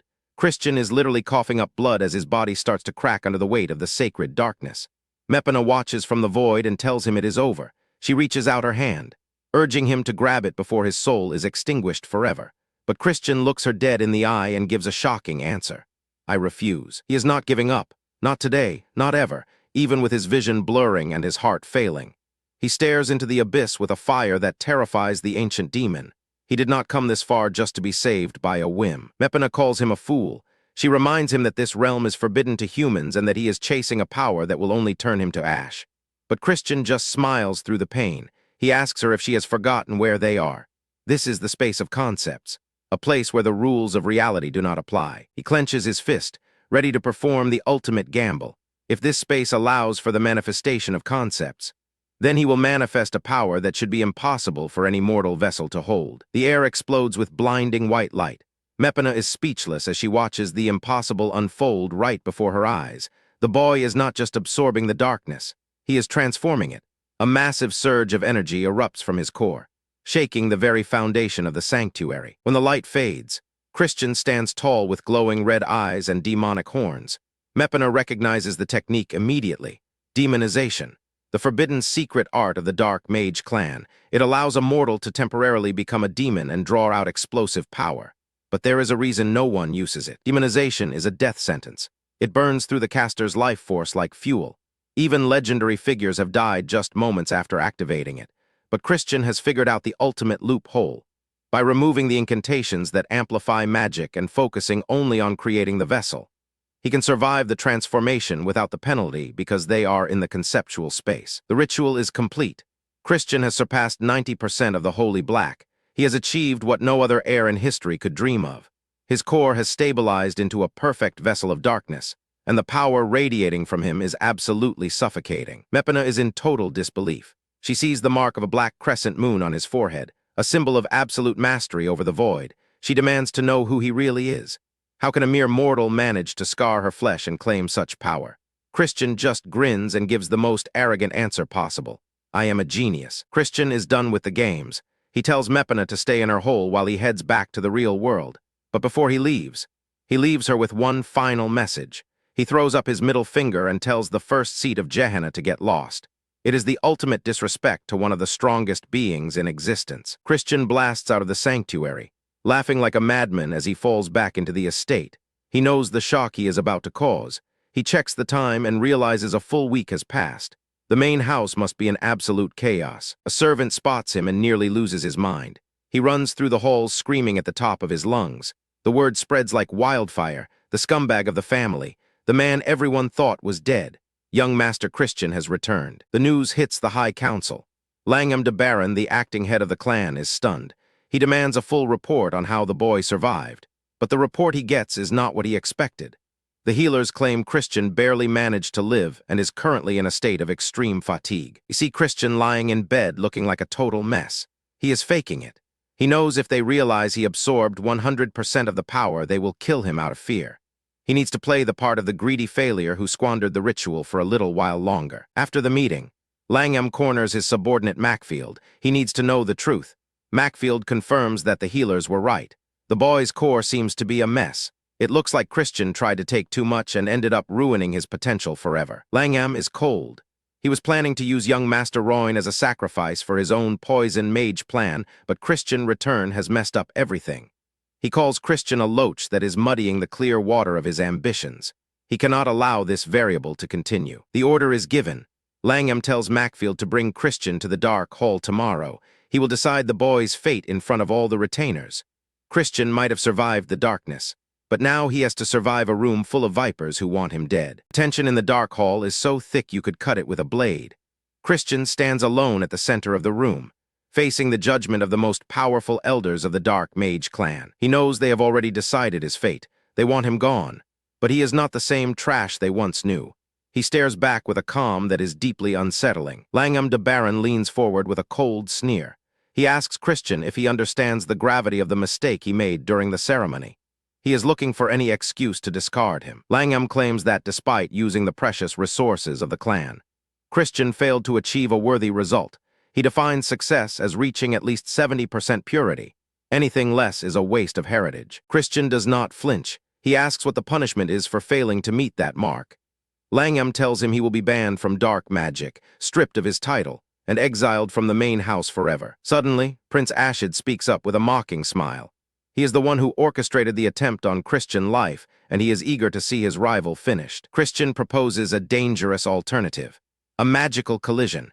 It is a raw battle of purity where the stronger magic literally destroys the core of the weaker one.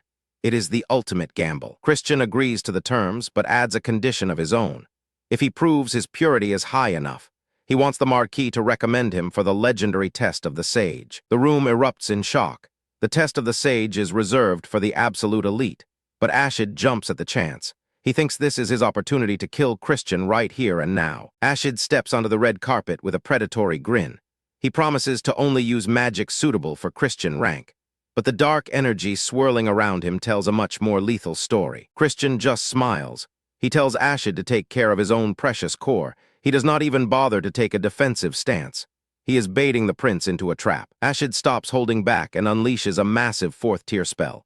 A terrifying dragon of pure darkness erupts from his hand, screaming through the air to obliterate Christian existence. But then the impossible happens. Christian raises a single hand and the dragon simply dissolves into mist. He did not even use an incantation. He just willed the attack out of existence. Christian looks bored. He tells Ashid he is disappointed. He expected more from a prince. The sheer gap in their power is now visible to everyone in the room. Before Ashid can react, Christian releases his own pressure. A colossal surge of absolute darkness floods the hall. It is so dense it feels like the room is being crushed by the weight of a mountain. The dragon of Christian magic is not just a spell. It is a conceptual nightmare. It wraps around Ashid and starts devouring his life force. The prince can only stare in pure terror as his defense shatters. Ashid collapses to his knees, vomiting a mouthful of dark blood. His core is cracking under the strain. He was trying to kill Christian, but he is the one who is currently dying. The hall goes silent as the dust settles. Langham is forced to admit the truth. Christian has acquired magic with over 90% purity. He has surpassed every expectation. Christian stands tall over his broken brother. He looks at the council and asks the question that changes everything. Since he has proven his worth, he has the right to be a sage now, does he not? Langham de Baron finally gives in.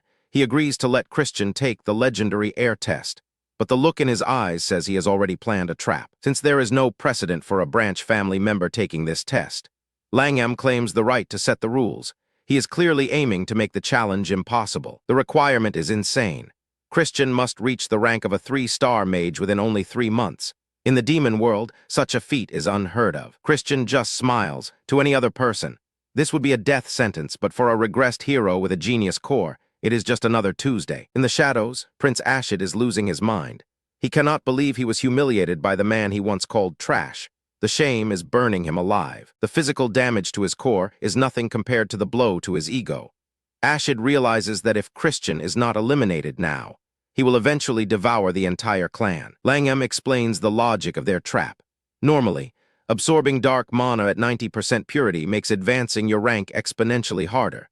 Christian has essentially locked himself out of quick growth. Back at the estate, the news of the young master's victory has turned the household upside down. Marie the Banshee maid is currently in a state of romantic delusion. Seeing the concern in Mary's eyes triggers a sudden memory for Christian.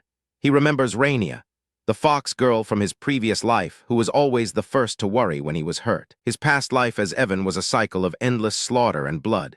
He had escaped a family that wanted him dead, only to enter a war that demanded his soul. But in that darkness, the warm hearts of his companions were the only things that kept him human.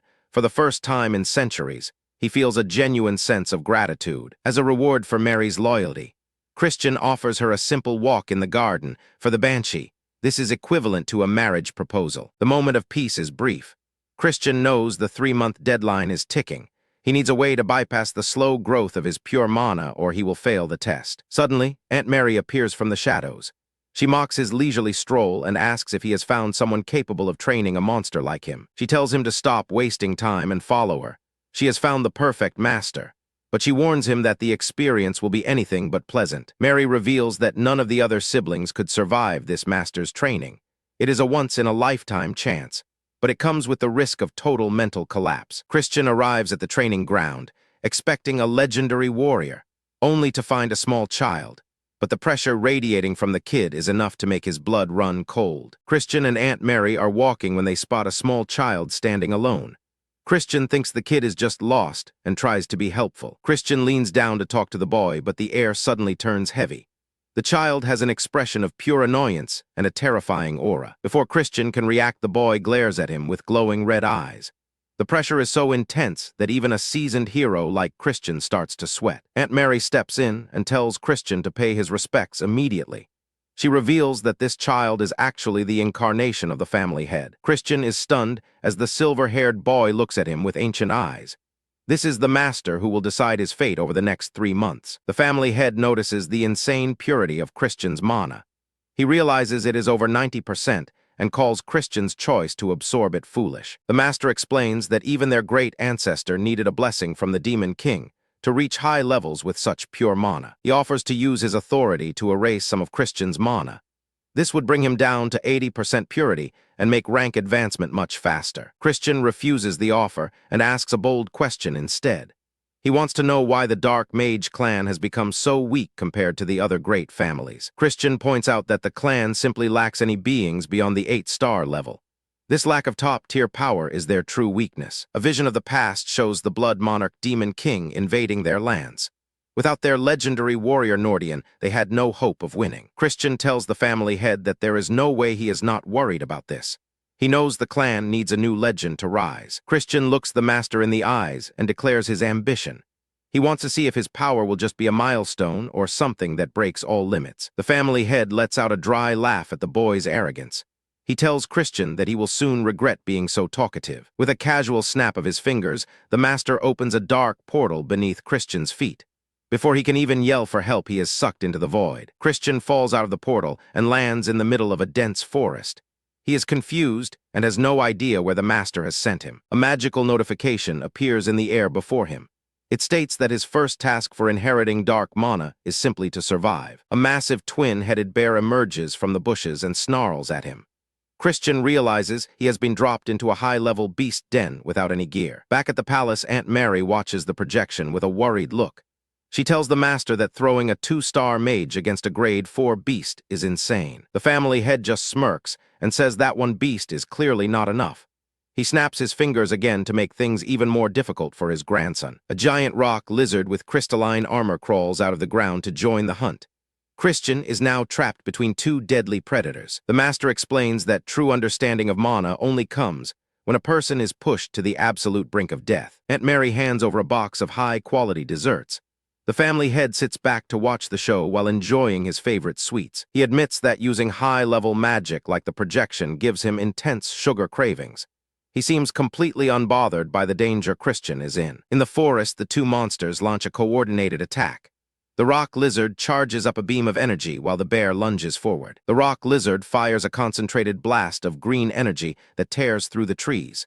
Christian barely manages to roll out of the way in time. A hidden trap fires a poison dart that grazes his cheek.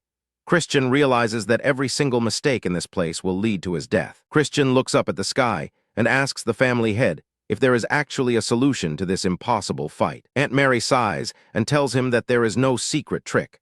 The master just wants to see him get beaten up until he evolves. Christian laughs and accepts the challenge. He rolls up his sleeves and prepares to show the old man what a real hero can do. The two-headed bear roars as Christian charges straight at it.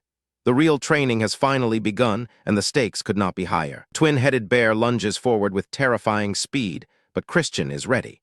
He watches the massive beast closely, noting that even with its size it moves like a blur of brown fur and muscle. Massive claws rake through the air, but Christian narrowly avoids the strike.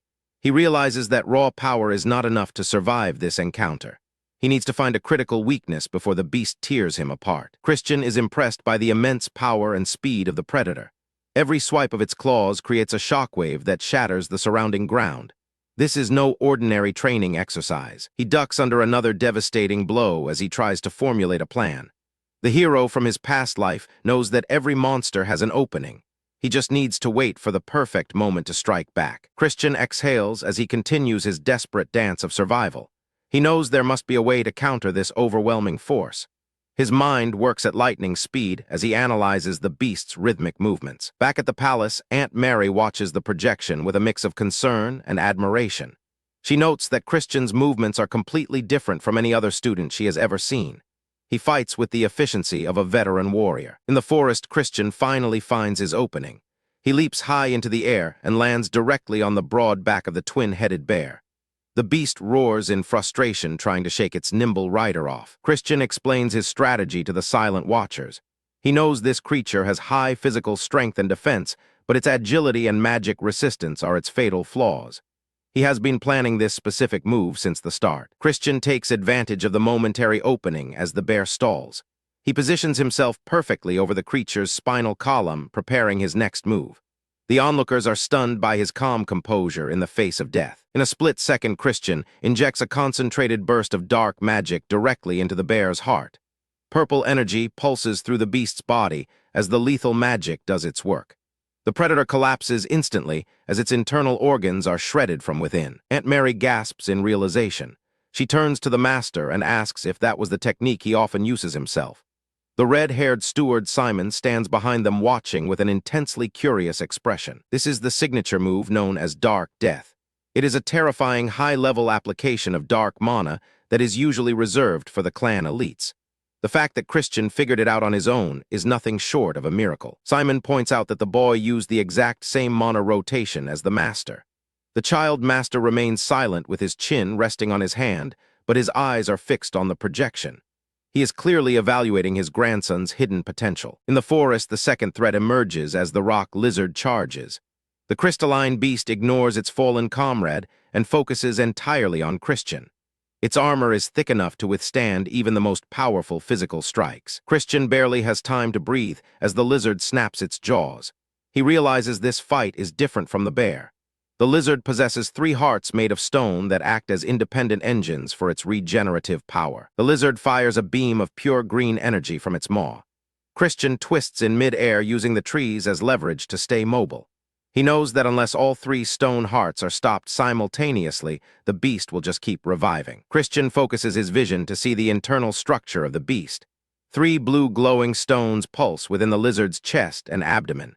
He decides to try a different, more complex approach to finish this hunt once and for all. Christian gathers a massive amount of dark mana into the palm of his hand. He begins to chant as purple magical circles manifest around him. He is preparing a multi-target execution spell that requires immense control. Purple ribbons of energy shoot out from the ground and pierce the lizard's body in 3 exact locations. The beast hisses in agony as the dark mana bypasses its rock armor and strikes the hearts directly. This is a level of precision that even elders would struggle to maintain. With a final explosion of dark energy, the rock lizard is shattered into 1,000 pieces. The forest goes quiet as the monsters remain still on the ground. Christian has successfully cleared the impossible task set by the master. Aunt Mary is absolutely speechless. Simon leans in and confirms that this is indeed a perfect application of Dark Death used for area of effect damage. He is so excited that he accidentally blocks Maris' view of the screen. The child master remains uncharacteristically quiet during the celebration. He asks Mary if she was the one who taught Christian this technique. She quickly denies it, explaining that it is not something that can just be learned through words. Simon laughs, heartily noting that, with such talent, Christian might not even need a teacher. The master just stares at the empty forest where his grandson was standing a moment ago. He seems to be deep in thought about the boy's origins. The master decides he has seen enough for now. He declares the task complete and prepares to bring the boy back to the palace. A new portal opens in the forest to retrieve the exhausted warrior. Christian steps out of the portal back into the safety of the palace. He is covered in dust and sweat, but his eyes shine with newfound confidence. The master admits that he performed much better than expected. Christian smiles brightly and thanks the master for the excellent lesson. He claims that thanks to the master's harsh method, he was able to grasp the application of dark magic entirely on his own. His cocky attitude is already returning. The master scoffs and tells Christian not to be so arrogant. He explains that the little skirmish in the forest was just a warm-up. Now they will begin the proper teaching of true dark magic. The master orders Aunt Mary and Simon to step outside the room. He wants this next session to be strictly between the 2 of them. The adults comply and leave the young master alone with his intimidating grandfather. Before the first magic lesson officially begins, the master asks Christian a serious question. He wants to know what Christian thinks dark magic actually is. The air in the room begins to feel heavy once again. Christian thinks for a moment before answering. He suggests that dark magic is about controlling the opponent with perfect darkness. It is a textbook answer, but he feels there is something more to it. The master looks at him with those ancient red eyes and asks another question. He wants to know what defines perfect darkness. Christian is caught off guard by the depth of the philosophical inquiry. The master tells him to watch carefully as he begins to unlock an ancient seal. The space around them starts to ripple with uncontrollable power. This is the secret art that once made the Dark Mage clan the most feared force in the world. He recites a cryptic poem about the 12 abysses that await those who descend into the dark. Christian feels a primal fear creeping up his spine. This is not just mana anymore, it is something far more fundamental and dangerous. The master calls upon the crow who seeks wisdom and demands that it accept the darkness. A massive swirling vortex of black and purple energy forms above them. Christian realizes that he is about to witness a level of power he never knew existed. The energy begins to take a specific shape as it condenses into the master's hand. The master tells Christian that true darkness will swallow everything, including its own master. The pressure in the room becomes almost unbearable. A pitch-black blade manifests from the concentrated mana. It pulses with a terrifying aura that seems to erase the light from the room. This is the Black Sword, a weapon made of pure conceptual dark magic. In the blink of an eye, the master slashes the air towards Christian. Christian stands frozen as the dark line passes directly through his throat. He feels the cold touch of the void and believes for a second that he has been executed. Christian clutches his neck in a panic, but there is no blood. He is completely unharmed despite the clear sensation of being cut. He gasps for air, wondering what kind of trickery his grandfather just used. The master explains that this is a conceptual blade that only cuts what it intends to cut. It is the ultimate manifestation of will through dark magic. He tells Christian that this is the fierce energy he must learn to master. The master gives Christian exactly 1 month to hone this technique. He expects the boy to be able to form and control the Black Sword by the end of their training. The difficulty of the task is beyond anything Christian has faced before. Christian is left standing alone in the massive hall as the master walks away. He looks down at his hands, wondering how he will ever reach such a level of divinity. The journey to the top of the demon realm has only just begun. Christian is pushing his new body to the absolute limit. Every morning starts with a brutal marathon through the estate gardens, followed by hundreds of explosive push-ups. He knows that his legendary resolve is useless if his physical vessel is too weak to contain the dark magic he needs to survive. The results are starting to show. Sweat pours down his back as he examines his progress. He realizes that while his muscles are finally defining, he still needs to pack on more weight to handle the upcoming succession trials. He cannot afford to be a glass cannon in a house full of monsters. Physical training is only half the battle. Christian sits in deep meditation, trying to manifest the Black Sword once again. Purple sparks fly from his fingertips as he struggles to maintain the mana rotation. This is the hardest technique in the demon realm, and even with his past experience, it feels like holding a lightning bolt in his bare hand. The dark energy surges and then vanishes in a puff of smoke. Christian scoffs in frustration, realizing he still cannot hold the form for more than 10 seconds. It is a pathetic showing compared to his grandfather's power. He needs to find the secret knotting in the mana flow before the training month ends. He reflects on the legends of the 12 abysses. Each level of darkness represents a different property of the void. If he continues to descend, he might find the power to reshape his destiny, or he might just be swallowed by the very energy he seeks to control. The path is narrow, and the stakes are life and death. 1 month of hellish training passes in the blink of an eye. Aunt Mary and the child master walk through the dim corridors of the palace, discussing the boy's progress. They suspect he will finally hit a wall he cannot climb. The purity of dark magic in his body is still low, and they expect a massive failure. Mary is worried that forcing him too hard will break his foundation. She believes they should delay the young lord's exam, but the master is silent. They turn the corner and find Christian waiting for them with an annoyingly smug grin on his face. He looks far more composed than a student who just failed his training. Christian greets them casually, claiming he finished a bit earlier than expected. He stands there with his shirt open, looking completely refreshed. The master narrows his eyes, sensing a strange aura. Christian admits that thanks to the harsh teaching, he managed to achieve 3 stars more than the target. To prove his point, Christian focuses his mana. A solid blade of purple and black energy manifests instantly in his palm. It pulses with a terrifyingly clean vibration. Aunt Mary and the master are frozen in shock.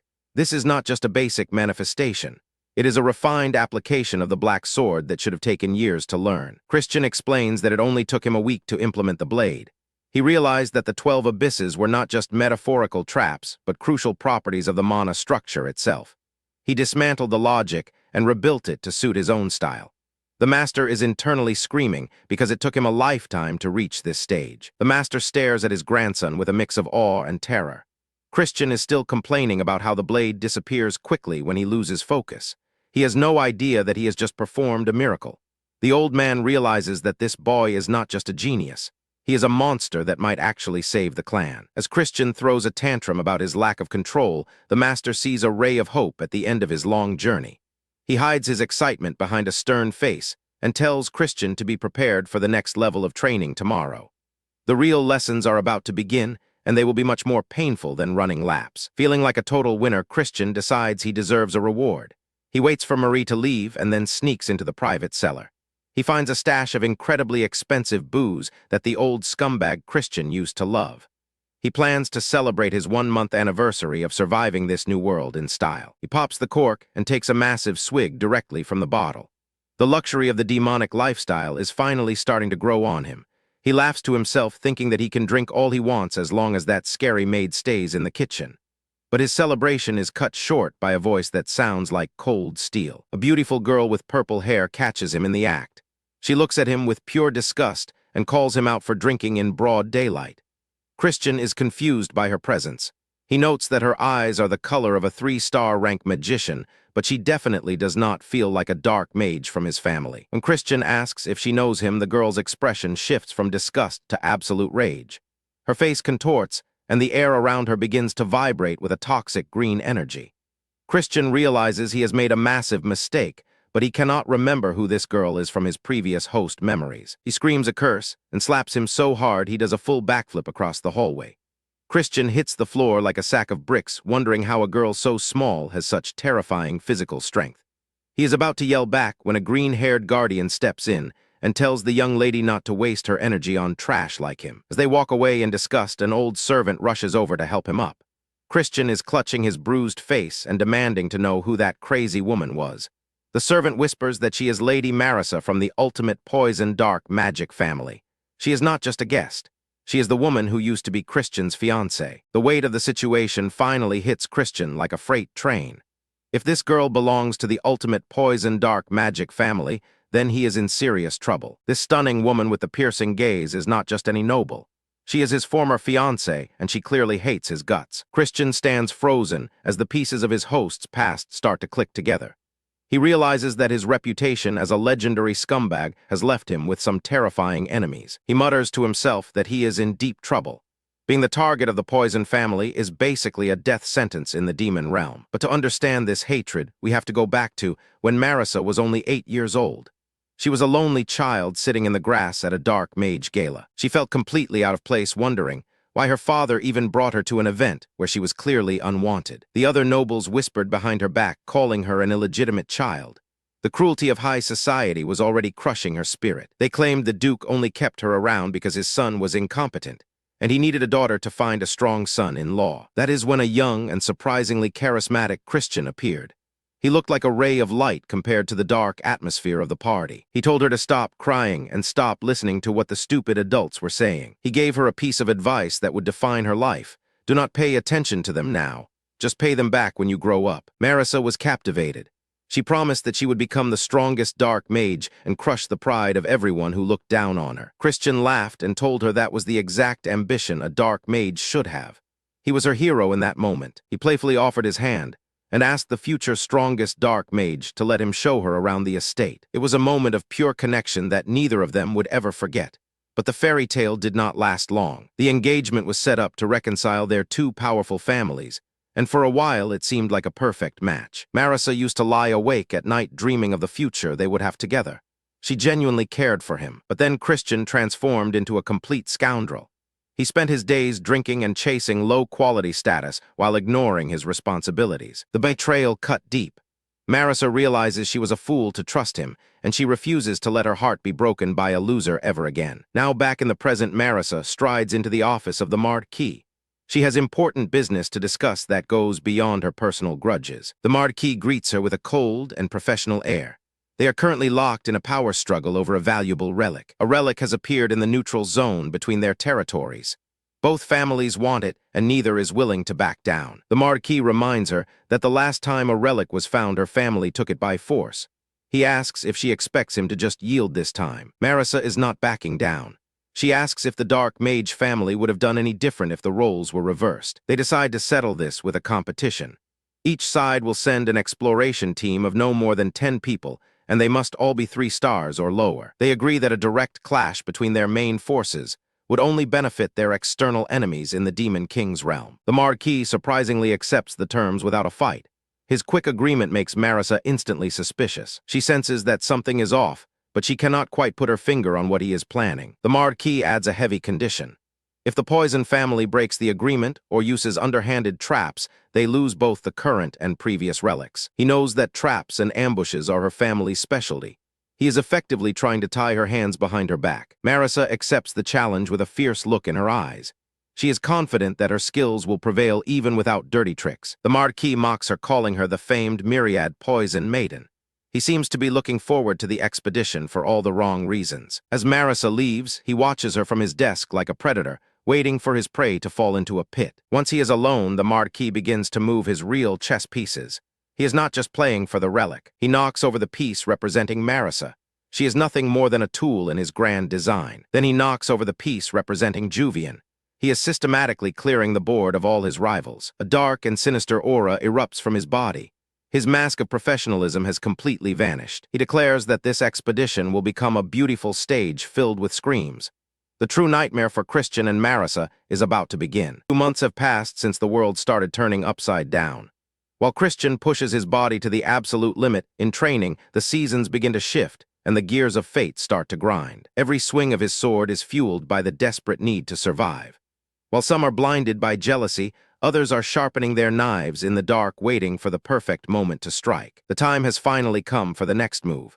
Christian is summoned before the leadership of the Dark Mage clan to prove he is more than just a failure. Christian unleashes a surge of dark energy that manifests as the legendary Dark Sword. The air in the room turns heavy as the high-ranking nobles witness a power that should be impossible for him to possess. Marquis Langham stares in absolute shock. He cannot believe his eyes as the scumbag he planned to discard is suddenly showing the talent of a genius. Christian plays it cool. He remembers the advice of the child master to not show his full strength yet. He is holding back just enough to keep them guessing while keeping them on edge. Langham approves of the display, but immediately drops a bombshell. He is sending Christian on a second test to search for a relic that appeared in the neutral zone. The mission is a suicide run involving the ultimate Poison family. Christian asks if he can handle it alone, but the Marquis insists he join the unit led by Princess Juvian. This mission was originally meant for Royan the Golden Child. The Marquis frames it as an honor, but Christian knows there is a hidden motive behind this sudden change in plans. Royan watches with a fake smile, wondering if Christian will fail again. He plays the worried brother while secretly hoping for Christian's demise. Langham watches Christian leave with a predatory glint in his eyes. Everything is going according to his dark design, and he tells Royan to be ready for his chance to shine. As Christian walks through the garden, he starts piece together the fragments of history. In the original timeline, Royan was the one appointed as heir, but he was never heard from during the Great War. He encounters a mysterious fox spirit that demands head pats in exchange for the truth about the Devil Relic incident. It turns out this event was the catalyst for the entire era of destruction. The truth is horrifying. The clan legendary Pillar Nordian died at the hands of Langham's own son during the last relic exploration. This internal betrayal weakened the family and allowed the Demon King to conquer them easily. Christian realizes the trap. In the previous history, the entire exploration force was annihilated. If Royan was supposed to go, then Royan was the original sacrifice. Now Langham has swapped the victim, and Christian is the one walking into a meat grinder. As he prepares for the inevitable clash, he is confronted by Princess Juvian. She still views him as a pathetic scoundrel and wants to know exactly where he thinks he is going. Juvian is furious that she has to work with him. She believes the only reason he got the mission is because the Marquis lost faith in Royan's ability to handle the task. Without warning, she lashes out with a deadly strike to test his reflexes. The air whistles as her weapon cuts toward his head with lethal intent. Christian does not even flinch. He stands like a statue as the blade misses him by a hair and shatters the stone work behind him. He did not move because he knew exactly where the blow would land. He brushes her off with cold indifference, telling her that greetings are over.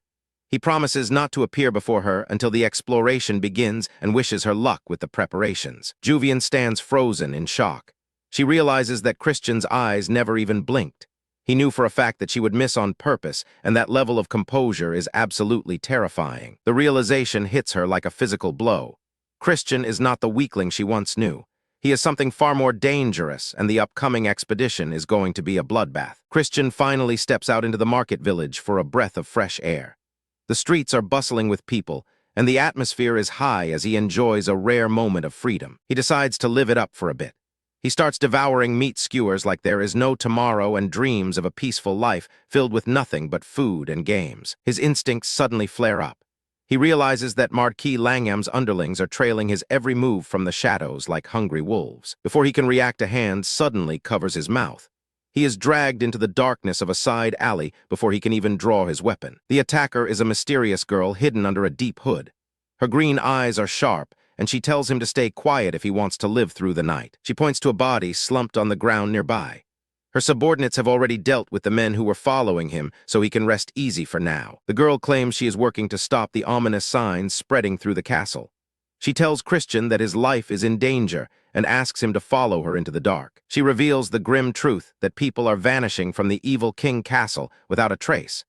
Even the safe zones are being destroyed as the world begins to crumble. This place was built on a foundation of blood and fear. The heads of the great families do not care about the lives of their subjects and only seek absolute control. Then she drops a massive bombshell. Marquis Langham is actually colluding with the ultimate poison house to murder Marissa and seize power for himself. If the families lose their footing, the entire castle will descend into a tragedy that cannot be undone. The balance of power among the 12 families is about to break. Christian is not a fool who trusts blindly. He demands collateral or proof of her words before he agrees to cooperate with her secret mission. The girl hesitates for a second, then produces a mysterious card from her robes. She shoves it toward him as a sign of her sincerity and a promise of future reward. As Christian walks away, the girl finally reveals her true self. Under the hood is the fiery red hair and purple eyes of Lady Idrine. She is playing a dangerous game. Christian examines the gift. It is a VVIP card for the Dark Auction House. This is a golden ticket to the most exclusive and dangerous market in the entire realm. In his previous life, even the strongest heroes could not get a card like this. Getting inside was an impossible task, but now he holds the key to the treasure room. The name on the card is Leah de Balfman. Christian still does not know if he can trust this mysterious benefactor, but he cannot ignore the opportunity she has provided. He decides to make his own preparations to stay one step ahead. He writes a secret message and prepares to send it to his allies. A messenger pigeon takes to the sky carrying his tactical orders.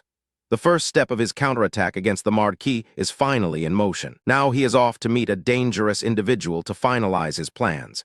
In the distance, a figure in the shadows prepares for a meeting that will change the fate of the clan. Christian finally arrives at the grand gates of the most exclusive auction house in the Empire. He walks with the confidence of a king ready to claim what is his. A guard immediately steps forward and blocks the path with a look of pure arrogance. He tells Christian that this place is not for kids and demands he get lost. Christian does not flinch and slowly pulls out the VVIP card given to him by Lady Idrine. He asks if they still want him to leave even after seeing this. The guard's jaw hits the floor as he recognizes the legendary gold and black card. This is a ticket for the highest-ranking nobles in the world. The tone changes instantly as the guards bow their heads in shame. They beg for forgiveness and usher the young master inside with trembling hands. The interior is a masterpiece of gold and marble. Christian walks through the halls of the Rudolph Merchant Group, a massive organization that controls the black market. A nervous attendant approaches and asks if he is Leah de Balfman. Christian smirks and confirms his fake identity without missing a beat. Today he is Leah de Balfman because that is what the card says. He holds it up with a smug grin and asks if there is any problem with that. The attendant is confused by the deep masculine voice, but he knows better than to question a VVIP. He swallows his doubt and keeps his mouth shut. The attendant rushes off to find the branch manager, while Christian makes himself at home in the luxury lounge. Everything in this room is top class and incredibly expensive. The Rudolph Merchant Group is a titan of industry. They work closely with the Union Deer Merchant Group to control almost every distribution route in the empire. Their influence is so vast they can operate an entire black market in secret. It is said that if this group cannot find an item, then it simply does not exist. The branch manager, Ruvid, finally enters the room. He greets Christian with a polite smile, but his eyes are sharp and calculating. Christian cuts straight to the chase and demands that Ruvid bring out Ruina. The manager freezes in shock as if Christian just spoke a forbidden word. Ruvid tries to play it cool, but Christian reveals the truth. He knows that Ruina, the owner of the Deer Merchant Group, is already sitting right in front of him. The air in the room grows cold as the manager stares at him with an intense gaze. Christian has just poked a sleeping dragon and he knows it. The magical disguise begins to ripple and fade. Christian points out that the camouflage effect of her artifact is actually quite clumsy. The mask comes off, and Ruina's true face is revealed. She is stunned that a mere noble brat could see through her high-rank transformation magic. Christian remembers his past life, where this woman made his life a living hell with her greedy business tactics. Now he plans to make her pay back every single coin. Christian drops the ultimate blackmail. He threatens to spread rumors that the Union is doing illegal business in the dark magic empire. This would ruin her entire life. Ruina is completely cornered and has no choice but to cooperate. She agrees to prepare the rare drug ingredients Christian has requested. Christian leaves the auction house with a heavy bag of treasure. He has everything he needs for his next move against the Marquis. He returns to the family estate and finds Royne and the other knights training hard. They look surprised to see the lazy young master coming back so late. Christian rejects their invitation to train and says he is too tired from hanging out. He acts like a spoiled brat to hide his true progress and plans. He waves them off with a mocking farewell. The other knights can only glare at his back as he walks away, completely ignoring their discipline. Royne watches him with cold eyes, thinking Christian is a failure who will never achieve anything. He has no idea that the young master is already 10 steps ahead. Christian and Ruina have finished their secret meeting, and the pile of rare herbs is massive. Ruina is impressed but suspicious as she asks where he plans to use all of these dangerous ingredients. He responds with his usual nonchalance, saying he has no idea yet. Ruina sighs and drops a heavy wooden chest onto the table, with a loud bang telling him to take this too. Inside the chest is a bizarre collection of items, including a golden frog and an ornate fan. Ruina mocks his lack of sophistication, but Christian knows these are high-grade tools hidden in plain sight. As she prepares to leave, Ruina warns him to keep her secret identity safe. Christian smirks, calling her by her true name, which makes the merchant owner grit her teeth in pure frustration. The mood shifts as Christian drops a bombshell. He warns her that a massive war is coming soon.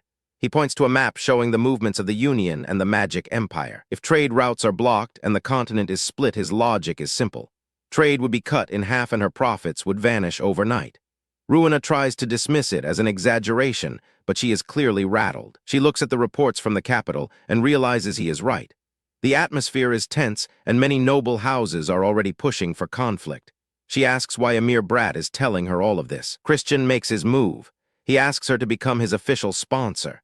He promises to create a future where this war never happens by using the power of the Southern Dark Magic Kingdom. He plans to become a duke and prepare the family for the worst-case scenario. It is the only way to save the world and her wallet at the same time. He reaches out his hand and asks if she is in. Ruina stares into his eyes and sees a resolve that should not exist in a young man.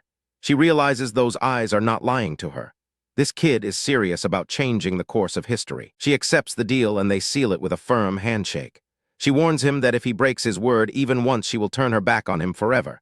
Christian just laughs it off. He waves her off with a mocking farewell, calling her Mr. Moneybag. Ruina leaves with a conflicted expression while Christian heads back to his private workshop to begin his next experiment. Christian starts brewing a special antidote. He knows that since someone from the ultimate poison dark magic family is involved, he needs to be ready for anything. He remembers his training from a past life. A vision of Elra appears in his mind. She was the legendary 26th head of the renowned medical clan. In the previous life, she was a stern master who pushed her disciples to control the flames of medicine perfectly. The flashback is tragic. Her entire clan was wiped out by the demon king of evil blood during the First War. They were targeted specifically because their medical skills were a threat to the demonic army. Even the great Elra could not escape the sword of the demon king.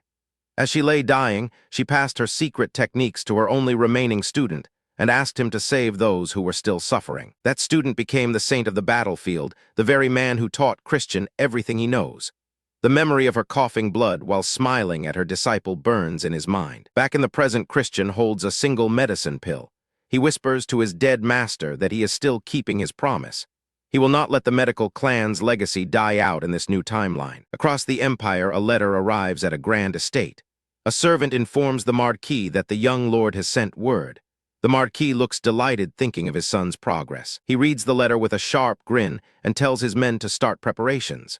Something big is moving in the shadows, and the Khazart family is right at the center of the storm. At the border of the Dark Mage and Poison families, the atmosphere is thick with tension, as a dangerous expedition begins in the Deokin mountain range. Royne issues strict orders for everyone to move in groups of 2. But Christian immediately ruins the plan by demanding to go alone. He mocks his own comrades as clunky bugs, who will only get themselves wiped out by the enemy if they continue to cluster together. Roin warns him that this place is crawling with grade 4 demonic beasts, and no one is coming to rescue him if he gets into trouble. Christian offers a specialized antidote he brewed specifically for this mission, but the arrogant Roin refuses it, saying he already has his own supply. Suddenly, Lady Marissa from the Ultimate Poison family arrives, and immediately senses the internal division within the Dark Mage group. They confirm the rules of engagement, where no sabotaging or ambushing is allowed between the different teams during the exploration. With the rules officially set, the teams prepare to depart into the dense wilderness to begin their respective missions. Once deep in the forest, Christian immediately ditches his communication device, making it impossible for anyone to track his movements. He quickly encounters a demonic beast and engages in combat with brutal efficiency to clear his path. Using his memories from a past life, he easily identifies the creature's weak point and strikes with lethal precision before it can react. Watching from afar, Roin wonders if Christian was actually worried about his safety, although he quickly dismisses the ridiculous thought. Christian shifts his focus to gathering the scattered elements of the forest while keeping a sharp eye out for potential traps. He runs into Marissa again and claims he simply lost his way, but she remains suspicious and warns him to stay alert. As he walks away, Christian has a sudden realization that sends a chill down his spine regarding the true target of this expedition. The real goal of the hidden masterminds was never him, because they are planning to sacrifice Marissa herself to trigger a ritual. He turns back to ask her if she is being hated by her own family, which is a massive insult to a high-ranking noblewoman. He realizes he completely misjudged her personality, based on the cold and ruthless reputation of her family in his previous life. Marissa is pushed to the edge of her patience and demands a proper apology at the point of a magical blade, with her eyes glowing with rage. Christian analyzes her raw anger and concludes that there is something much darker than a simple family feud happening within her clan. He cleverly baits her into breaking the non-aggression rule, which would forfeit her family's right to any relics found in the mountain. Outraged by his arrogance, Marissa reaches for her most lethal weapons as the situation spirals into a full-scale confrontation. She unleashes her family's specialized poisons, fueled by the deep humiliation of her broken engagement and recent insults to her honor. A powerful explosion of dark energy and toxic fumes catches Christian off guard as the poisons begin to take immediate effect. Christian collapses to the ground, coughing violently, as the blue flower poison starts to tear through his internal organs. Marissa stands over him with a cold and superior gaze, demanding that he beg for his life, while he still has the strength to speak. Just as she thinks victory is hers, Christian reaches out and grabs her arm with a strength that should be impossible for a dying man. He looks her dead in the eye and tells her that her poison will never work on him, leaving her completely speechless with shock. The legendary hero, reborn as a scumbag noble staring down certain death without blinking an eye. Christian stares coldly into the eyes of Marissa as her ultimate poison fails to take effect.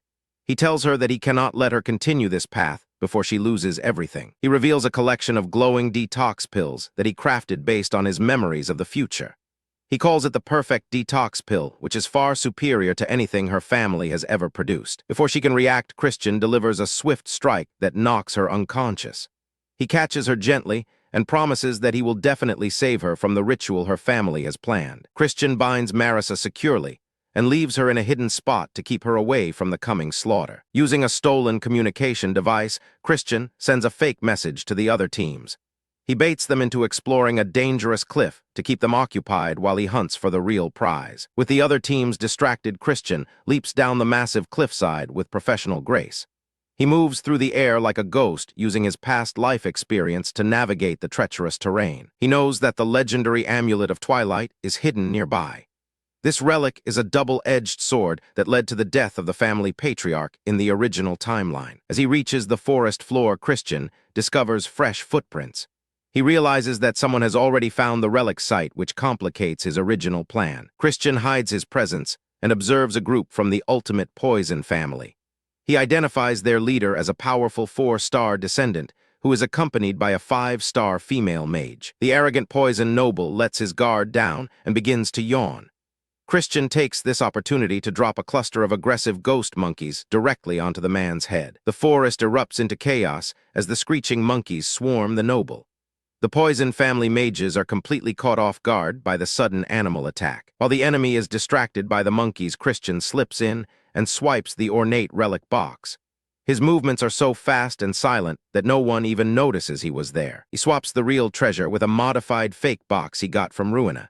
He ensures the seal looks perfect, so the Poison family won't realize they have been robbed until it is too late. Mission complete. Christian buries the fake box in the dirt and prepares to retreat before the reinforcements arrive. Once he is safe, Christian finally opens the real box to claim his prize. However, his face turns pale with shock when he realizes the item inside is not the amulet of Twilight at all. Marissa wakes up tied to a tree and immediately realizes she has been captured by that scumbag. She remembers Christian holding her so closely and telling her about the miracle cure for her condition. She screams at the top of her lungs, calling him a vile brat for treating a lady this way. The poor girl is left alone to rot in the forest while she keeps cursing Christian's name with every breath. She feels totally humiliated and wonders how he could treat her like a common prisoner. Suddenly, she hears the sound of rustling leaves and looks up to see someone approaching her hiding spot. A mysterious hunter with messy brown hair steps out of the shadows with a mocking smirk on his face. He asks if she is really the lady from the ultimate Poison family, while she stares back in complete terror. Meanwhile, the main house scouting team is moving through the dense and foggy forest nearby. A subordinate presents a jar of the detox pills that Christian handed out to the group earlier. Royan looks at the medicine with absolute suspicion and doubts that it actually does anything useful. He wonders why he would ever trust a single word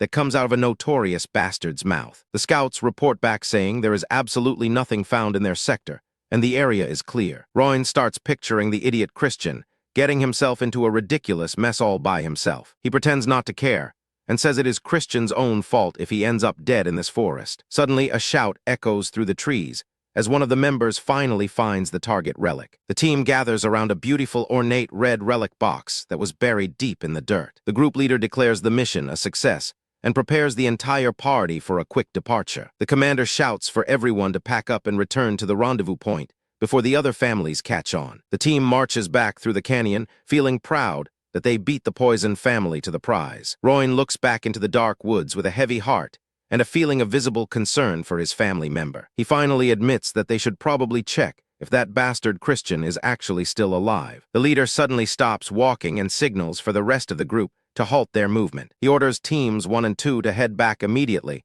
and search for any sign of Christian. He claims he is only doing it to save the family face, and not because he cares about the scumbag. Without warning, a massive thunderous explosion rocks the entire ravine and knocks everyone off balance. The cliffside collapses in a terrifying landslide of massive boulders that seal off their only escape route. The team is trapped, and they realize with horror that the exit is completely buried under tons of rock. A strange and eerie green energy begins to leak from the surrounding stone as a sinister presence arrives. Royan screams for everyone to be alert as he realizes they have fallen into a deadly ambush. A giant blue flower made of pure toxic magic energy blooms in the middle of the canyon floor. The air turns thick with poison as the knights begin to collapse and cough until they lose consciousness. Mysterious masked figures watch from the cliffs above as their trap successfully closes in on the targets. A masked man looks down at the fallen warriors and coldly declares that it is finally over for them. They plan to blame the entire massacre on Marissa by using her signature blue flower poison magic. A female assassin with sharp metal claws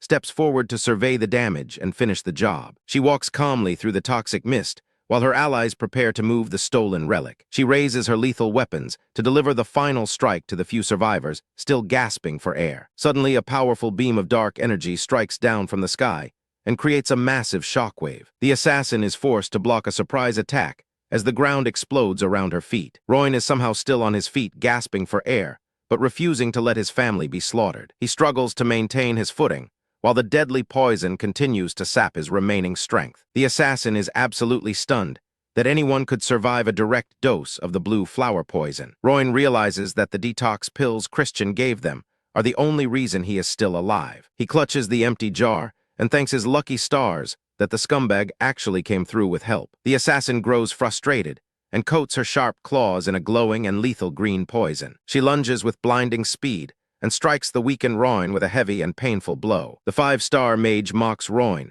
and promises to make his death as quick and painless as possible. She slashes at him with her lethal claws that are intended to tear his throat out right then and there. But her strike is blocked by a sudden and powerful wave of protective magic that saves his life. A massive dust cloud erupts as two new and powerful figures descend into the middle of the battlefield. Marisa and the Vice Commander Melon have arrived just in time to stop the massacre. The assassin is horrified that her perfect backup plan has completely failed to keep them away. Melon steps forward with an aura of absolute authority and power that chills the air. Royne realizes that Marisa must have gathered her own team to bypass the barricades set up by the enemy. Marisa is absolutely livid that someone dared to use her family name to commit such a cowardly crime. The assassin glares back with hatred, while realizing she is now severely outnumbered and in trouble. She takes a combat stance and prepares to take on every single one of them at once with her claws. A high-speed and brutal battle erupts as the heroes finally clash with the masked assassins. Royne realizes the culprit knew exactly that their scouting team had no high-level mages to stop the poison. Just then, a mocking and bored voice calls out from the high cliffs above the gorge to interrupt the fight. Marisa and Royne both look up in total disbelief as they recognize the person sitting above them. Everyone screams Christian's name in shock as he watches the entire massacre with a bored expression. Christian just leans back with a smug grin on his face and watches his terrified family struggle for their lives. Christian sits on the edge of the cliff with a bored expression looking down at the chaos below. He asks if they really missed him that much, while his family stares up in total disbelief at his arrival. Royne and Marisa are not exactly happy to see the scumbag acting so smug during a life or death crisis. Marisa warns him that they will have a very serious talk once this entire mess is cleaned up. The masked assassin is completely unimpressed by the reinforcement and calls them a bunch of soon-to-be dead fools. She mocks them for thinking that one more brat showing up will change their pathetic fate. Christian just laughs and tells her that her sloppy scheme was doomed from the start. He reaches into his pocket and prepares to drop a game-changing item into the middle of the battlefield. He tosses a golden object down to his allies and tells them to catch it if they want to survive. Marisa catches the mysterious item while wondering what kind of trick the young master is playing now. The object is a golden frog relic that glows with an intense and divine light. Christian claims it is a powerful artifact that can boost a person's magic power by one entire level instantly. As soon as Marisa touches the relic, a massive surge of dark energy explodes from her body. Her power level skyrockets, and she looks like she has achieved the legendary 6-star rank in an instant. Vice Commander Melon is stunned by the sudden change and notes that the conditions for activating such a relic must be extreme. He realizes that people are definitely targeting the headmaster seat from the shadows. Christian casually mentions he got the relic from some guy he scammed earlier and then decides to leave the scene. He tells them he has urgent business elsewhere and leaves the fighting to the others. The young master waves goodbye from the top of the cliff, while Marisa screams at him in a total rage. She cannot believe the bastard is just going to run away and leave them to finish the battle. The assassin is not worried and prepares her lethal claws for another strike against the heroes. She thinks a little toy will not be enough to bridge the gap between their levels of power. Royne steps forward with a massive sword and remembers Christian's words about star ranks not deciding victory. He is determined to prove that arrogance is always the downfall of powerful warriors. The battle resumes with high-speed clashes as Royne swings his giant blade with incredible force. The assassin moves like a blur while trying to find a gap in the knight's heavy defense. The assassin manages to land a clean hit on Royne and calls him a worthless bug. She mocks the strength of the family knights and prepares to deliver a finishing blow to the bleeding warrior. Suddenly, Royne reaches out and grabs the assassin by the face with a terrifying grip. The masked woman is horrified as she feels a powerful curse beginning to take hold of her entire body. Royne smiles and reveals that the relic does not actually boost power at all.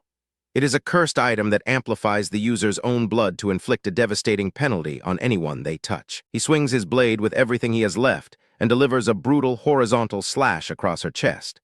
The assassin can only gasp in shock as the heavy steel tears through her protective armor. The female assassin is sent flying off the cliff while her blood sprays into the air. Her allies scream out for their captain in total horror as they watch their leader fall in defeat. Meanwhile, Christian is walking through the dark forest by himself when he hears a rustle in the trees. A massive figure in a black mask and gray cloak emerges from the shadows behind him. Christian turns around with a wide and confident grin on his face, as if he was expecting this. He calmly welcomes the mysterious stalker and lets him know that he knew he was there all along. Christian stands tall in the middle of the dark forest as he stares down the mysterious stalker hiding in the shadows. He is not even slightly intimidated and begins to question the cloaked figure about why the core of their power is so cloudy and weak. The young master continues his mockery by pointing out that this assassin clearly does not belong to the elite poison dark magic family. The masked figure stays silent, while his red eyes glow with a murderous intent that would make any normal person tremble in fear. Without warning, the stalker lunges forward with incredible speed while holding a lethal stone in his hand. Christian does not even flinch as he prepares to show this fool the true difference in their levels of power. The air explodes with magical pressure as the two warriors collide in a brutal exchange of blows. A powerful strike catches the assassin right in the face and shatters the dark mask into a million pieces while revealing the shocking identity of the man underneath. The man behind the mask is none other than Brother Eshud, and he looks absolutely horrified that his secret has been exposed. Christian just smiles with a dark and mocking expression while telling his brother that his habit of tensing up his right shoulder is a fatal flaw in his combat style. Eshud realizes that everything has gone horribly wrong because the expedition squad was supposed to be wiped out. He panics as he thinks about how his father might get dragged into this mess if his involvement in the assassination plot is revealed to the entire family. Christian continues to push the psychological pressure by asking Eshud if he is actually scared of a mere branch family child. He claims that it is better to think about the consequences after he has officially gotten rid of the evidence standing right in front of him. Massive waves of dark energy begin to surge through the forest as the true battle for survival begins. Christian moves like a phantom while taunting Eshud for trying to cheat his way into the title of a duke with such pathetic and transparent magic. The young master creates multiple clones with dark magic to completely overwhelm his brother's senses. He laughs at the desperate struggle of the man who thought he could control the shadows while barely being able to tell a real body from a simple illusion. Eshud thinks he has finally found an opening and delivers a crushing strike that seems to connect with Christian's chest. His victory is short-lived when the body dissolves into dark smoke, and he realizes that he has fallen for yet another one of Christian's clever traps. Driven to absolute madness by the humiliation, Eshud screams for Christian to die as he prepares one final and desperate attack.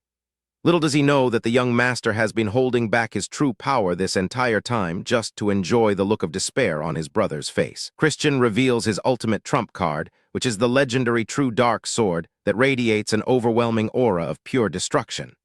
Eshud can only stare in total disbelief as he realizes that the scumbag he looked down on has surpassed everyone's wildest expectations. A massive pillar of violent dark energy erupts from the ground and consumes everything in its path while sending Eshud flying backward. The force of the impact is so great that the once arrogant noble is reduced to a bloody mess on the forest floor. Eshud lies defeated and broken while wondering how Christian could have possibly known about the entire plan from the start. He tries to save whatever pride he has left by thanking Christian for the mercy of saving his face in front of the others. Christian grabs his brother's hand and mocks the idea of ever showing mercy to a snake like him. He unleashes one final burst of magic that crushes Eshud's spirit and leaves him unconscious while declaring that the entire situation was just a fake game to test his resolve. Christian stands over the fallen body of his brother with a cold and satisfied grin while calling him a total idiot for falling for such a simple trick.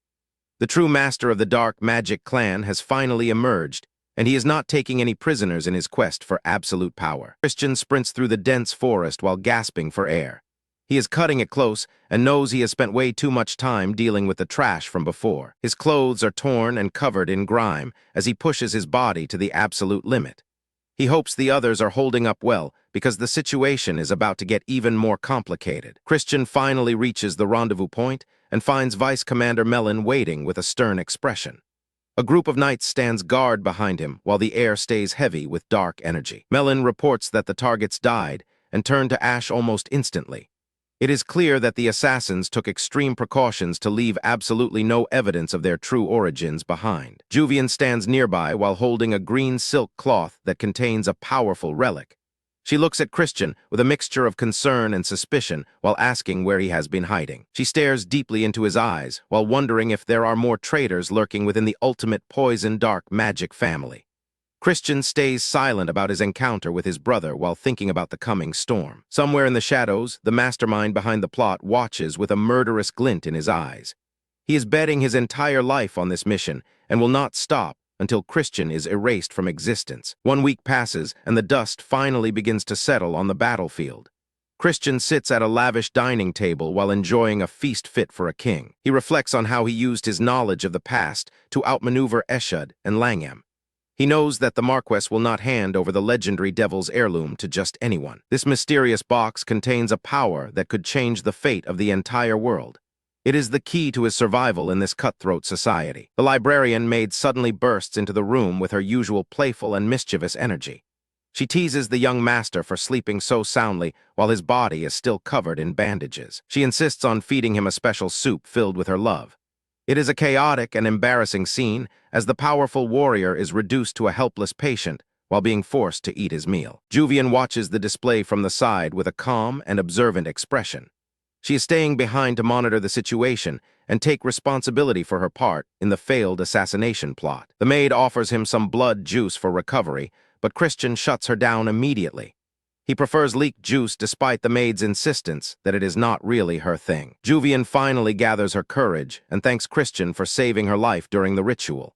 He teases her to speak louder, but she just gives him a sharp look and tells him not to get cocky. Christian smiles because he knows that his reputation is finally beginning to change.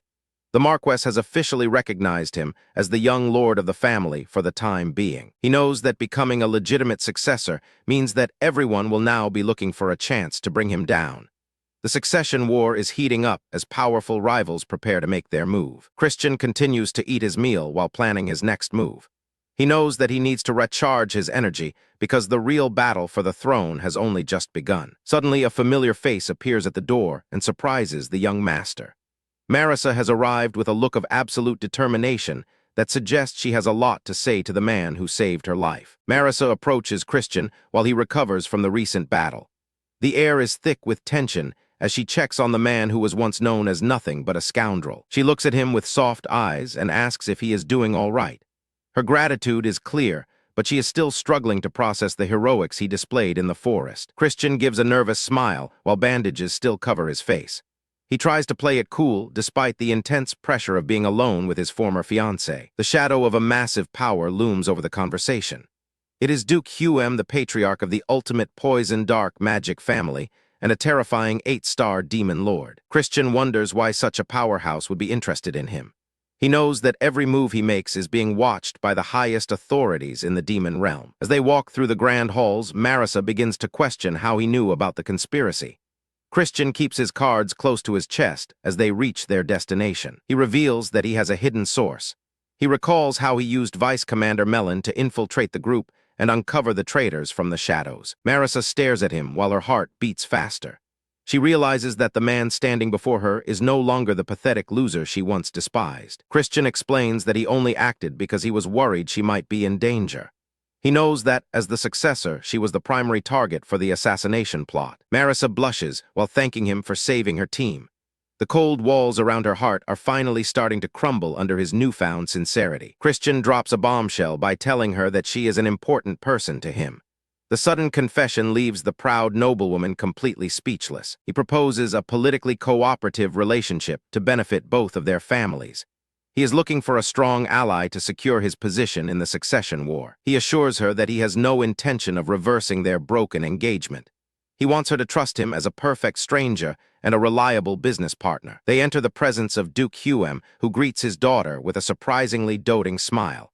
The legendary demon lord seems like a different person around his family. However, his expression turns murderous when he looks at Christian.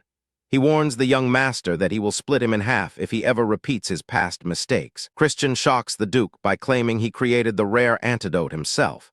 He boldly declares that he is a genius who can master anything by just reading a book. The Duke is so impressed by this display of confidence that he offers Christian a chance to join the lethal poison demon family permanently. Meanwhile, Marchioness Frisia is fuming with rage in her private chambers.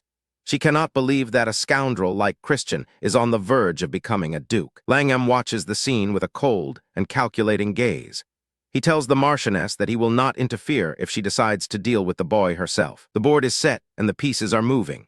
A new shadow falls over Christian's path as a personal vendetta threatens to derail all of his carefully laid plans. The day of the inauguration has finally arrived.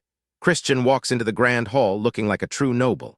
The librarian maid cannot stop teasing him about how good the suit looks while he tries to maintain his cool. Count Khazard is waiting for him with a warm expression. He tells Christian he looks very handsome today. This is a massive change from the cold father who was ready to execute his son just a few weeks ago. Turn approaches his brother with a stutter.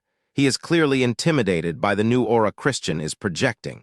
He tries to congratulate him but can barely get the words out. The Count brings up a sensitive topic. He asks if Christian apologized to Marissa for the broken engagement. He still hopes the two will reconcile for the sake of the family alliance. Christian remembers the conversation where he flat out rejected the marriage. The Count encourages him to try and make it work again before leaving the two alone to talk. Marissa approaches looking as stunning as ever. She has something important to tell him, and the tension between them is palpable. Christian tells her that his father wanted them to marry, but he turned him down. He assures her that the Count won't bring it up again. Marissa is completely blindsided. Her face turns bright red from a mix of embarrassment and shock. She did not expect such a blunt rejection from the man who just saved her life. The ceremony begins in earnest as Christian walks down the long red carpet. All eyes are on the former scoundrel who has suddenly become the star of the household. The crowd gasps as a legendary figure enters the hall. It is Lord Noga, the patriarch of the main house. He rarely attends these ceremonies, making his presence a massive statement of power. Lord Noga sits with the high nobles and discusses the boy. He knows that his open support will make Christian a target for every other rival in the clan. He laughs with a cold glint in his eyes. He wants to see if Christian will be broken by the pressure, or if he truly has the strength to become the star of the house. The official announcement is made. Christian Van Baron Kazart is officially recognized as a young master of the House of Darkness. Christian has succeeded, but he knows this is just the beginning. The age of destruction is drawing closer, and he is still far too weak to face the coming storm. He realizes he must become the grand young master as soon as possible. He needs more power and influence to change the fate of the world. Suddenly, a massive shadow falls over the hall. A gargantuan dragon descends from the clouds, heading straight for the palace. The beast crashes through the roof with a deafening roar. It is a fiendish dragon, a creature of pure destruction that should not be able to bypass the city perimeters. Panic erupts as the dragon targets Christian specifically. The guards scramble to deploy defensive barriers, but the sheer power of the beast is overwhelming. The dragon unleashes a terrifying blast of energy. The knights struggle to hold the line as the barriers begin to crack under the pressure. Amidst the chaos, Lord Noga watches with a sinister smile. He reveals that the House of Necromancy has sent a very interesting gift to test the new young master. Panic erupts in the grand hall as the massive dragon crashes through the roof. The celebration of Christian's rise has suddenly turned into a scene of absolute chaos and terror. Knights scramble to form defensive barriers, but the beast's power is overwhelming. Turn watches in horror as the monster looms over the retreating guests. Aunt Mary offers to handle the threat herself, but Lord Noga stops her. He wants to see if the successors have the strength to survive this brutal trial. Jupian and the other young masters stand frozen as they are ordered to face the creature. This is a cold and calculated test of their worth as successors. Jupian charges forward with incredible speed. She knows that failing here means losing her status and potentially her life in front of the patriarch. She unleashes her splitting sword technique. Purple energy slashes through the air as she tries to find a weak point in the dragon's thick hide. Christian spots something strange on the beast's neck during the chaos. It is a purple glowing seal known as the Mark of the Dead. He recognizes it as a secret technique of the House of Necromancy. This dragon is already dead and is being puppeteered by a hidden enemy. Christian becomes enraged by the disruption of his inauguration ceremony. He joins the fray with a cold resolve to put this monster down for good. The wind pressure from the wings is immense. Christian realizes that ordinary demonic energy and physical strikes are practically useless against this undead creature. The dragon has no heart to destroy because it is already a corpse. He needs the power of light to purify it, but he cannot reveal his true nature here. Just as the dragon prepares a final energy blast, Aunt Mary steps into the light. She tells the young masters they are still lacking and offers her lethal assistance. She manifests a massive bow made of condensed dark energy. The sheer pressure of her aura makes the air in the hall heavy and suffocating. With a single shot, a beam of purple light pierces the palace hall. The dragon is caught in the center of a terrifying explosion of power. The beast is completely vaporized in an instant.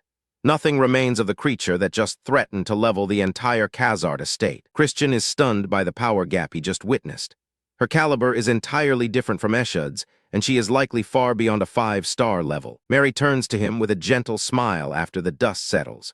She congratulates him on officially becoming a young lord and surviving his first real trial. Christian thanks her, but his mind is already racing. The succession war is turning into a nightmare, and he needs to gain more power as fast as possible. The Grand Hall is left in absolute shambles after the dragon's fall, and the guests are left wondering if the interference from other noble houses has already begun. Vice Commander Melon emerges from the crowd and publicly praises the young master's achievement as a level of power never before seen in any other house. In a display that stuns every noble present, the legendary warrior known as the Mad Dog drops to one knee and formally pledges her loyalty to Christian. Whispers of shock erupt because Melon is a prideful fighter who has never bowed her head to any young lord before this moment. Christian accepts her loyalty with a calm resolve, though he did not expect the legendary knight to step forward so early in the succession ceremony. The two share a silent understanding as the air around them crackles with the shared intensity of their dark, magical power. Melon demands a promise that they will fight to their heart's content in the future, and Christian warns her that it is far too late for her to have regrets. The momentum shifts as Kassan Turamin, the eldest son of House Turamin, steps forward to offer his total support to the new young lord. Kassan reveals he has one specific request for the inauguration gift, and he brings a familiar face out from the shadows. He drags his younger brother, Olrose, forward and presents him as a servant to help Christian build achievements. Olrose is completely horrified to learn his brother is assigning him to the very person he previously treated like trash. Kassan explains that Olrose has a bleak future because he failed to obtain any stigmata, and he hopes the boy can learn everything he can from Christian's strength. Christian realizes this is a strategic move by House Turamin to establish a direct connection with the direct scions of the main family. Evan remembers from his past life that Olrose was a talented hunter who made a name for himself during the Age of Destruction, and he feels a slight guilt for stealing the boy's future glory. Christian leans in with a terrifying aura and officially demands that Olrose serve him as his master from this point forward. The floodgates open as other noble houses like Count Aaron and Baron Ron rush to present their gifts and secure their own alliances with the rising star. Christian's popularity surges as the crowd chants his name, sensing that they are witnessing the birth of a grand young lord. Marchioness Frisia watches the celebration with absolute disgust and vows to her son that she will remove Christian from their sight soon enough. Lord Noga walks through the woods and dismisses the concerns of his overseer because he values power above all laws. Noga states that as long as someone can put the House of Darkness at the peak, he does not care for the rules made by cowards. He reveals his interest in Julian because her greed has always been exceptional, and it may be the key to making their family the strongest. In a remote forest, a group of elite warriors is slaughtered like animals by a mysterious figure who calls their speed pathetic. The figure is revealed to be Julian, who is intrigued by the rumor of a new and interesting younger brother appearing in the main house. When a masked comrade dares to mock the House of Darkness, Julian responds with absolute and immediate violence. She stabs the man right through the chest with a lethal strike and watches him bleed out without a single shred of remorse. Julian declares that they are no longer comrades and prepares to wipe out the survivors as a simple hobby. After finishing the job, she calls the entire massacre boring and decides it is finally time to return home and meet her new brother. While a terrifying new threat prepares to arrive, Christian is currently back at the estate being forced into fancy clothes by his mischievous staff. Deep in the demon realm, a secret report reaches Christian's hands, addressed to him with the title of an emperor. The report reveals his sister, Maysak, is pushing past her limits and mastering advanced curse magic under his distant orders. She reports completing 1,000 repetitions of basic sword movements to build a foundation for her future power. Maysak trains alongside elite soldiers, finding that her body and mind have grown lighter and sharper through the intense regimen. The young girl vows to defeat her brother during their next meeting, unaware that she is being molded for his hidden plans. Christian reads her words with a predatory focus, knowing that his first hidden card is almost ready for the coming war. He lets out a sinister laugh as Jupian approaches him, questioning why the young lord only trains basics in public. Jupian suspects Christian is hiding his true training methods, but the young lord remains cryptic about his secret growth. Christian immediately mocks Jupian's recent failure against the fiendish dragon, calling him pathetic for not landing a single blow. He points out that someone who could not scratch a dragon has no right to lecture a direct successor of the main house. Christian offers a sharp piece of advice, telling Jupian to separate his illusion from his ego if he ever wants to truly improve. Suddenly, the atmosphere shifts as Maysak arrives and immediately begins insulting Jupian for mingling with the collateral branch. Maysak calls Jupian a bug and warns her brother not to lower his status by associating with such weaklings. Christian has zero tolerance for her attitude and tells his sister to shut up because her breath smells like a sewer. The entire courtyard goes silent as the young lord publicly mocks his sister's hygiene in front of the other noble successors. Christian doubles down on the insult, telling Masak that her breath is more disgusting than any collateral branch member. Masak loses her composure completely as high-level destructive dark energy begins to flare up around her trembling body. Christian evaluates her power and realizes she is under the influence of the destruction mage family, but remains unimpressed. He challenges his sister to a direct clash of dark energy to find out if her achievements are as impressive as she claims. Christian smiles as he realizes she has taken the bait and is about to walk right into a social and political trap. The confrontation is suddenly cut short as the powerful Marchioness Frisia appears and orders her daughter to stop. Known as the Red Snow Flower, Frisia warns Masak not to release her dark energy so carelessly before the inauguration. Frisia turns her cold gaze toward Christian and demands that he follow her to her private office for a discussion. Christian enters the luxurious room, realizing that a much bigger fish has finally decided to take the bait. Frisia is the daughter of the Destruction Mage Patriarch and wields power that is second only to the clan head Langham. The Marchioness is determined to make her biological daughter Masak the next successor at any cost. She offers fake congratulations to Christian, while secretly plotting to use him as a scapegoat for her daughter's rise. Frisia demands that Christian cower beneath Masak and accept his role as a subservient younger brother. Christian scoffs at the demand, stating he would never serve someone who lacks the capacity to be a true leader. He tells Frisia that Masak should be the one dropping to her knees to serve him if she wants to survive his patriarchate. Infuriated by his arrogance, Frisia releases a massive wave of dark pressure that cracks the floor and injures Christian. Christian wipes blood from his face, knowing she cannot kill a young lord without starting a war between noble families. To settle the dispute, Frisia proposes a formal spar between the siblings and assigns instructors to evaluate their growth. Christian accepts the terms with a smile, knowing he has successfully baited the Destruction Mage family into the open. As he leaves the office, he notes that everything is proceeding exactly according to his calculated predictions. Christian stretches his arms, knowing his comfortable life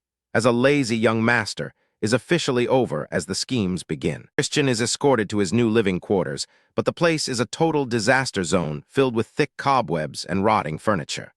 It is clear that the higher-ups are trying to humiliate the young lord by forcing him to live in a dump that has been abandoned for years. The deputy butler Sebastian bows deeply and apologizes while trembling with fear. He explains that the orders for this specific assignment came directly from the main house, and he had no choice but to follow them. To everyone's surprise, Christian is actually delighted with the arrangement. He realizes that a secluded and dusty estate is the perfect cover for him to practice his hidden techniques away from the watchful eyes of his rivals and spies. He immediately calls upon his personal maid Marie to handle the situation. The Banshee maid lets out an eerie laugh as she prepares to show the household how a spirit of her caliber handles domestic chores. Marie releases her spiritual energy and calls out to her subordinates. Swirls of ghostly blue energy manifest throughout the room as the atmosphere turns bone-chillingly cold. A group of lower-level spirits manifest in the shape of spectral maids. They stand ready to serve their master with a terrifying efficiency that defies the laws of the physical world. Marie commands her ghostly servants to clean every single corner until not a single speck of dust remains. She declares this to be her and the young lord's sweet home, and she will not tolerate any filth in his presence. In a literal flash of spiritual light, the entire hallway is transformed into a pristine palace. Furniture is repaired, and the cobwebs are vaporized as the ghosts finish their work in a matter of seconds. Sebastian is completely blown away by the display of power. He can hardly believe his eyes as the run-down mansion is now more beautiful than the main estate, leaving him wondering just how much more Christian is hiding. The scene shifts as the narration explains the status of the Dark Mage family. As a lineage of powerful magic swordsmen, Christian is entitled to full support for any classes that suit his demonic potential. The first day of training is a complete joke, as the instructor lazily watches Christian perform a basic swing. The man is clearly being paid to sabotage the young master by giving him fake praise for garbage techniques. Christian realizes the man is feeding him lies and that no such swordsmanship technique actually exists.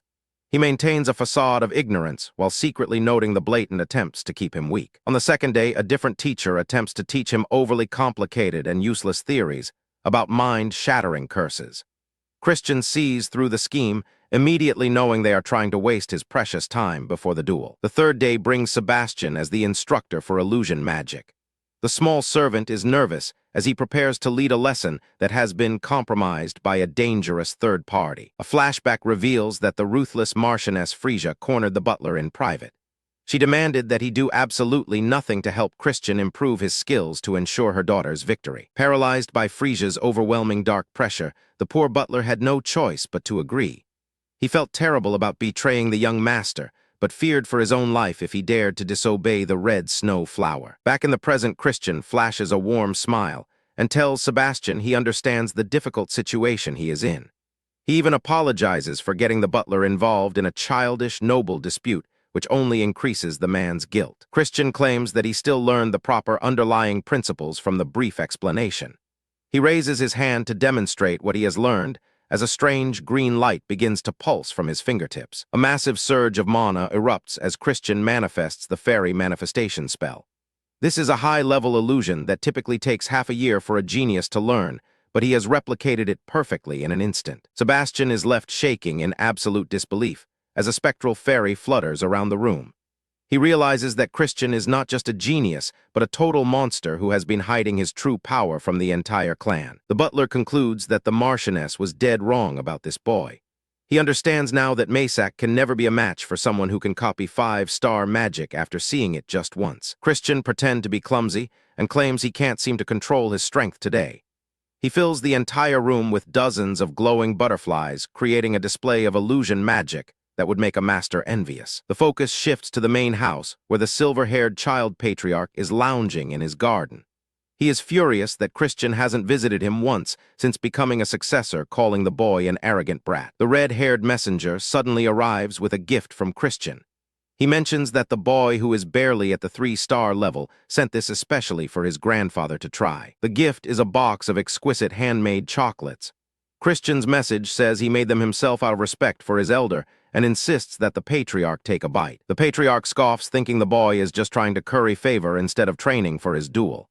He takes a piece and eats it, expecting a simple, sweet treat, but his expression immediately changes as the chocolate hits his tongue. A hidden 5-star illusion triggers within the chocolate, catching the patriarch completely off guard. His eyes go wide as the world around him begins to dissolve into a powerful vision of the past. He sees a vision of the legendary ancestor Nordione from the clan's golden age. The illusion is so vivid that he can hear the battle cries of the soldiers as they call for the destruction of their enemies and the rise of the Dark Mages. The vision shows the moment of ultimate victory when the Dark Mage family was at the peak of its power. The patriarch sees Nordione standing tall over his defeated foes, and the weight of the clan's former glory hits him like a tidal wave. The patriarch is moved to tears by the experience as the flags of the Dark Mages fly high once more. Christian has successfully used a simple gift to manipulate the strongest person in the clan by reminding him of what they have lost. The Grand Patriarch is lost in a powerful vision of the past. The flags of the Dark Mage family fly high once more as the glory of their ancestors floods his mind. His red eyes shimmer with tears as he realizes the boy has seen right through his cold facade. Christian did not just send a gift. He sent a reminder of the honor they once held. Aunt Mary is ready to apologize for the boy's audacity, but the old man breaks into a massive grin. He calls Christian an audacious brat for melting away his illusions with such calculated precision. The patriarch stares at the vitality pill from the renowned medical clan. This is a rare treasure that even his top servants could not procure, and Christian managed to secure it alone. He questions the messenger once more to confirm this truly came from his grandson. He can hardly believe the brat managed to secure a relic that even his top agents could not find. He declares that it is only fitting to return the favor as his grandfather. He will witness the decisive battle between Christian and Maysak in person to see how much they have grown. Mary is paralyzed with disbelief as the patriarch makes his move. The Grand Patriarch has never attended a low-level competition in his entire life, and this change is unprecedented. Marchioness Frisia is absolutely livid as the news reaches her. Why is the old man suddenly taking an interest now? Her eyes glow with murderous intent as her plans are thrown into chaos. She curses the obnoxious old man for interfering with her daughter's path. She decides they must thoroughly crush Christian right in front of him to prove his eye for talent is useless. Meanwhile, Christian is already bored with his training. The classes provided by the clan are a total waste of his time, and he knows the teachers are being paid to sabotage him. He remembers the undead dragon sent by the necromancer family to disrupt the inauguration. It was a clear warning from the masterminds of the coming war who are finally watching him. He knows the gap in power between him and his enemies is currently impossible to bridge. He needs a weapon capable of holding them off until he grows stronger, and the mud sword is his only option. But with his current skills, he can barely maintain the necessary focus for a single minute.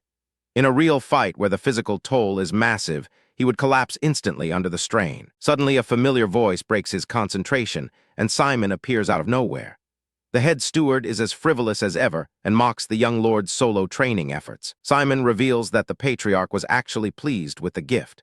The little young lord has successfully gained the interest of the strongest man in the clan, which only increases the danger. He offers to teach Christian the forbidden blood thrall technique perfectly. He claims he could turn the boy into the ultimate blood fiend, but Christian flatly refuses the suspicious offer. Simon leaves with one final cryptic warning about a visitor arriving soon. He disappears in a swirl of dark energy, leaving Christian wondering what kind of game the steward is playing. Marie arrives with a report on the mysterious first young lady Urian. She has been investigating the woman whose power feels completely abnormal for her known star rank. Urian is the youngest daughter of Marquis Langham and was raised very preciously. Christian is certain she possesses the unfamiliar energy of a demon contractor despite her gentle image. Marie reveals Urian's personality underwent a total transformation 5 years ago. She used to be infamous for being arrogant and cruel until a sudden fever supposedly changed her soul. Christian is immediately suspicious because no illness can change a person that drastically. He asks Marie how she found this out since even the higher-ups were kept in the dark. Marie lets out an eerie laugh and admits she interrogated the ghosts at the main estate. She has essentially become the Banshee Queen and forced every spectral resident to submit to her. Christian stares at his maid in awe as she reveals her dominance over the spirit realm. If her grudge was deep enough to give her this much power, her real backstory must be terrifying.